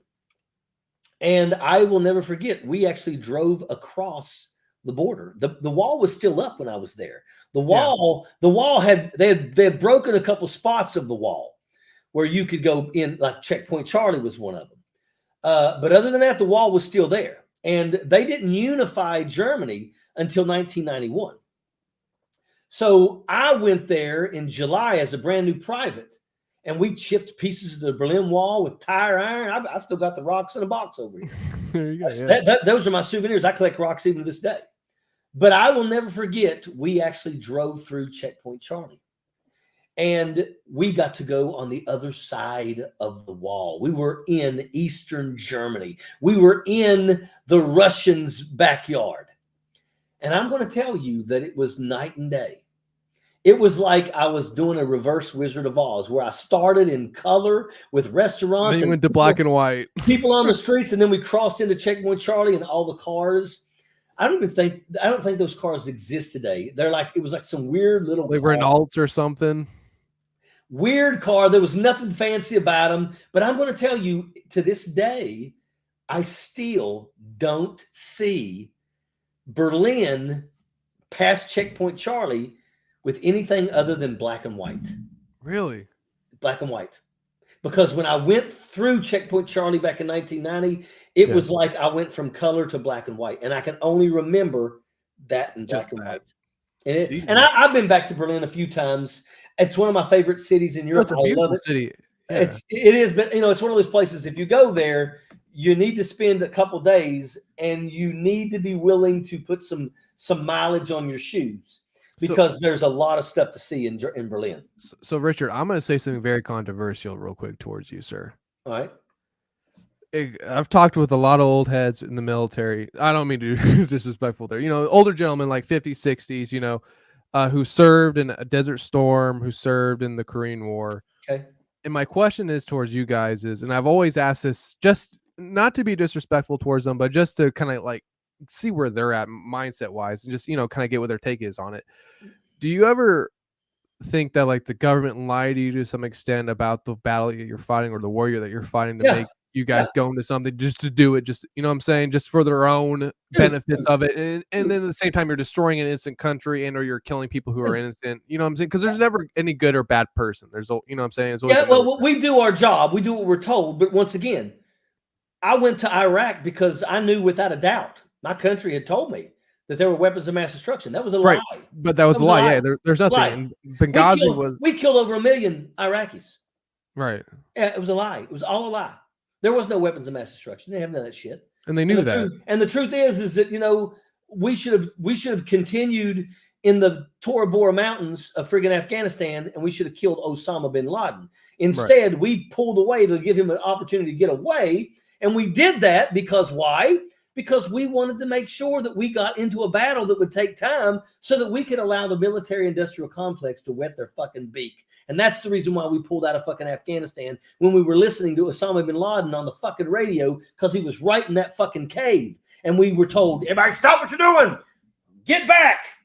Right. And that's what they did. They backed away and they let him fucking go. So my question is to you is like, and I ask every military person this, knowing these things about the military and the government, that they've used you guys for their own benefit and for their own money, because it's not like back in like the 1100s where the kings would go fucking fight with you guys, what I'm saying, and die right next to y'all, because that's a totally different fucking feeling. And they won't. They're no way they're going to send their children and send themselves out into the battlefield with you guys and die. If their kids join the military, they're the lawyers. Exactly. They're not doing shit. They're going to be stationed on some nice I saw a Kennedy kid that joined the Ukrainian army and whatnot. He was just taking pictures the whole entire time. He was in the front lines fucking fighting the Russians. No fucking way was it. That's how these people are. It's all about them. My thing is like knowing how like back in our ancestry days, how people used to fight compared to now. What makes you guys want to still support the country itself and continue on? Is it the greater idea of what the country is? Is it because you see all these corrupt motherfuckers just taking advantage of military personnel, and that pisses me off when they take advantage of you guys. Yeah, me too. But let me tell you something. I challenge you to go anywhere else. Now, don't get me wrong. Europe is pretty freaking awesome. Healthcare, things that they do for their people. Right. But in America, we have to hope that the leaders above us are there for the right reasons. And let me tell you something. You're never going to make everybody perfect. Colin Powell even said before he died that the one thing that he wishes he would have never done was lie to the American people about weapons of mass destruction. At the end of the day, and look, these were all Republicans that started rattling the fucking sabers, fucking Rumsfeld and these assholes. They're all Republicans. Yeah. But at the end of the day, it doesn't matter. We went to Iraq for weapons of mass destruction. It was a lie. And I'm going to tell you that there's a lot of us also believe, I've had over 30 cysts removed from my body. And I got one right here on a vein. They say they can't mess it with it because it's on a vein, but there's a fucking lump in my arm right here. And I have to always think that one of these days that thing may end up killing me. Right. Because I've been exposed to every fucking, I've breathed in burning bodies. I have been on vehicles that were destroyed with depleted uranium. We know that there was shit all over the place. Fuck, goddamn, you know how many people died in Iraq? No. But for non-combat related illnesses? No, sir. We lost a significant amount of people. And do you want to know why I believe we lost those people? Because we didn't realize they were feeding us fucking so much Red Bull. I'm going to tell you that when I was Red Bull. Let me tell you something. All right. I would go out on a fucking mission, and we would go buy a Connex, and some friggin' guy from Pakistan would throw 17 cases of Red Bull in the back of our vehicle. And here we are driving in full combat gear. There's no air conditioner. There's no windows rolled down. You're in an armored vehicle, and you're driving, and it's 152 fucking degrees. Fuck that. Yeah. And you're sitting here and you're drinking friggin' Red Bulls like they're going out of style. And every time you take a piss, you feel like you're pissing Kermit the Frog. And I'm going to tell you that the reason why they stopped feeding us fucking Red Bull and they went to rip it was because people were fucking dying. Yeah. We had kids that thought they were doing, because this is an energy drink. It's supposed to give you all kinds of kick. What better to drink when you're outside the fucking wire ready to get it on? Right. We had a lot of people that were in their 20s that fucking died of a heart attack. Fuck yeah. I'm telling you, fucking is that Red Bull bullshit. But nobody will come out and say it. So, Red Bull's not daggone paying anybody. The only thing that says is our country says your son died fighting for his country. I mean, that's better than saying that he died from Red Bull heart attack. Yeah, it is. I mean, come on. But the truth is, it still doesn't take away the fact that you're telling these people's parents that they died fighting for their country because you want their parents to feel good about it. But the truth is their son died because of fucking stupid Red shit. Bull. Right. But, sorry. I want to ask one more question towards you, sir, real quick before we end the show. What is your take right now in the current climate of just in general, I would say, because you're pretty seasoned with when it comes to war and what you see coming forward down the pipe. Do you see any World War III or any type of esque wars like that coming forward with the U.S. military being involved, where people are going to have to start, things are going to crack down a little bit? Do you see anything like that? If there's going to be nukes, we are going to be involved. That's just the way that it is. I will tell you that right now we are in a very, very dangerous situation. And I will tell you that I guarantee you there are higher minds higher up on the ladder than I am that are really hoping, and probably in some cases maybe even reaching out to some of these people in places like Russia, basically letting them know. There was a time when General Milley made a phone call to friggin' China's military and said, we want you to know, when all this shit during the attack on our capital and shit, he wanted China to know, have no fear, we're in control here. We don't want you guys thinking that America's fucking falling. Right, we'll still nuke you. Not just we won't nuke you. We want to make sure you understand that we're still allies here. We're still good. You don't have to. We just want you to know we got this. It's crazy to me. Like Ben Wahe's one. I forgot the guy's name, how you pronounce it, but one of his freaking cabinet members said they should nuke the fucking Gaza Strip. I was like, what the fuck are you talking about, dude? I did. To me, I'd friggin' immediately fire somebody that said bullshit like that. Yeah, that's insane shit to me. At the end of the day, what we got to do is we got to make sure that there's people in Russia, and I guarantee you that we're doing this and we're working on this. And that is making sure that there are people in the high levels of Russia that know that if something ever happens to Vladimir Putin, we'll be more than happy to have a sit down with you. And because once again, let me tell you something. Vladimir Putin is right now, he already is a friggin' animal that is tied to a friggin' stake in the ground, and he's losing blood. Because I'm going to tell you that this is not going down the right path for him. He's not going to friggin' take back friggin' Europe. He's not going to. Those countries are not going. He's just going to take the Donbass. He's going to take those regions, and then he's going to be fine. Let me tell you something. There's people in there that are not really wanting him to come in and take what he wants. At the end of the day, here's the thing.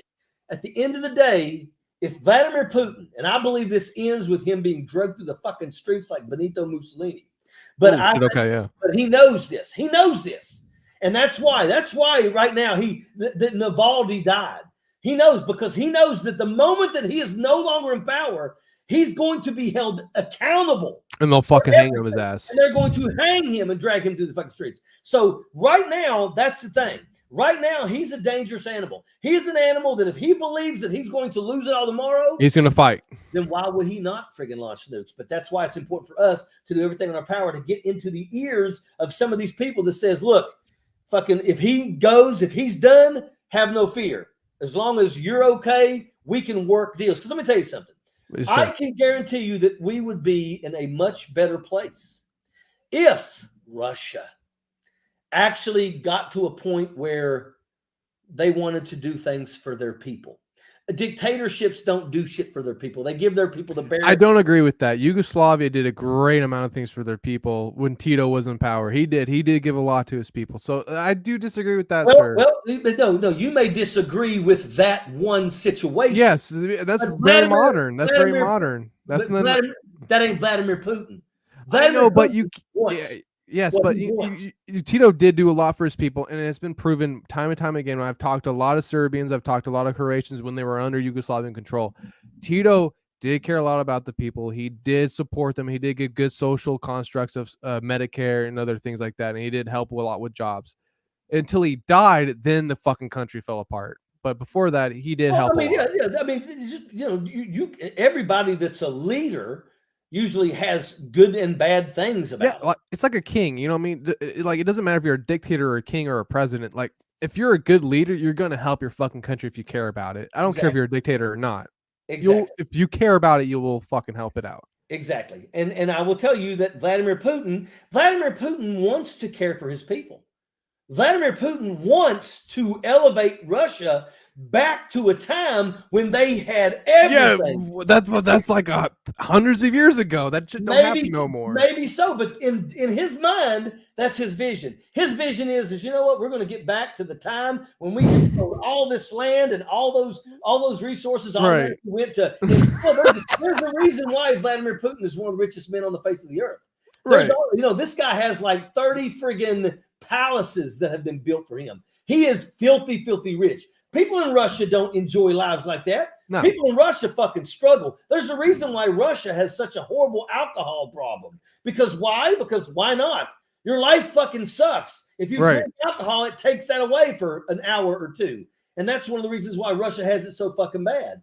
But I'm telling you, this world is in a rough place. It's in a very rough place. I'm just glad that America is somewhat in control. And here's something crazy, Richard. I hear all the fucking time, and I hate hearing it.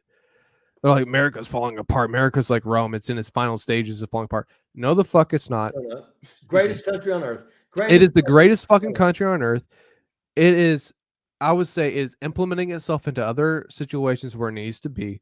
It is always going to be in the front of controlling and or understanding what's going on. It will never falter, and this country will withstand so many things you cannot comprehend. It's not like Rome. I mean, if there is an entity that is too important to not fail, it's the United States of America. Yeah, exactly. And that's the one thing. Like, people keep saying, like, "Oh, you're anti-American because of Tito and all this other shit." Like, no, I understand certain aspects of those countries did great things during their time period, and those leaders did great things during their time period. But, I'm not going to say they didn't. Tito did get some good things. There are world leaders that have done great things for their people, but they were still as crooked as garbage. Yeah, they're still shitty people, But at the same time, America is not a failing country, as many as Republicans wanted to say, so they can vote Trump into office. So they can save the country. Bullshit. The country's actually doing amazing right now. But see, that's another thing too. Is I keep hearing these freaking people talk about our military's gone to shit. No, it's not.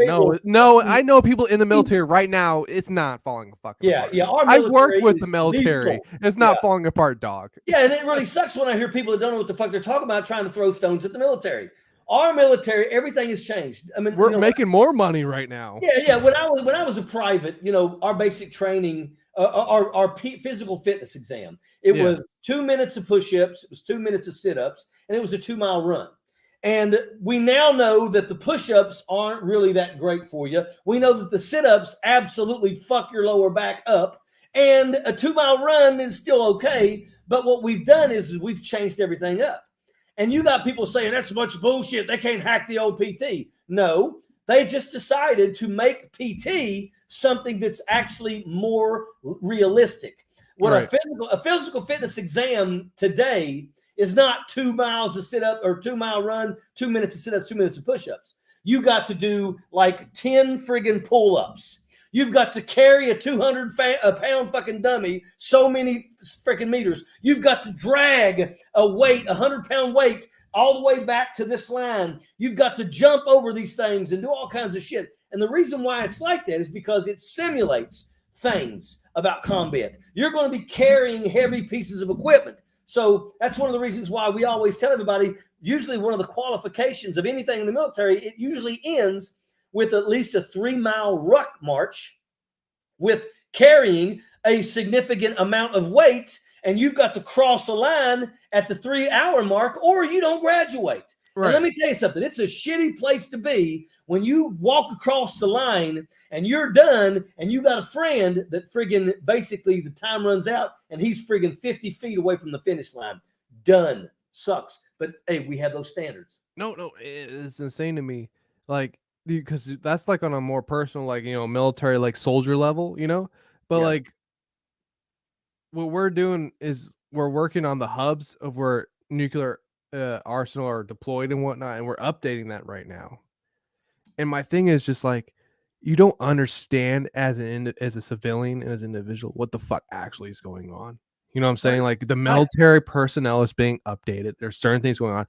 We're updating our arsenal to so many extents that you cannot comprehend. And then they portray in the media that our military is garbage. The transgender movement. Shit. Do you know what I did? You have no idea. Combat? You know what I did to my guys in combat? What's that? Because I knew that we were going to be outside the wire every single day on missions throughout Iraq.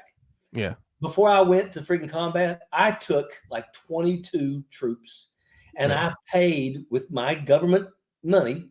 I actually sent them and went through the actual EMT programs where they were actually, when they were done, they were placed on the national registry as certified EMTs. And I did that. And the reason for that is because we're going to be outside the wire and we're going to be squeezing triggers. And if I get fucking shot, you got I want somebody that knows what the hell they're doing. We all, hell, even I'm a combat lifesaver. They give us all this 1 5-day course that you can do certain things. But EMT is a different story. I got a guy that was an EMT that also was one of my senior leaders on the combat team. And I'm going to tell you right now, he jumped out of the fucking vehicle before the damn thing even come to a stop and carved a tracheotomy in a 19-year-old boy's neck. Yeah. The kid died while everybody was putting him on the helicopter, but he was successfully did a tracheotomy on that friggin' kid. That's but sad, the kid was just too much. It was a VBIED that jumped the curb and slammed into a Humvee, and the gunner went about 40 feet in the air, come down on the right of the road, man. He was fucking done. Yeah. So Richard, before we end the show, sir, is there anything you'd like to plug or anything political? I would. I go live every night on Facebook and YouTube on Ojeda Live. Now, I do commercials for TYT and Rebel HQ on YouTube. So if you follow TYT and Rebel HQ, you're going to see a lot of my commercials. I do at least one commercial a day, 5 days a week. Sometimes I do 2 a day, but they go and they're ran there.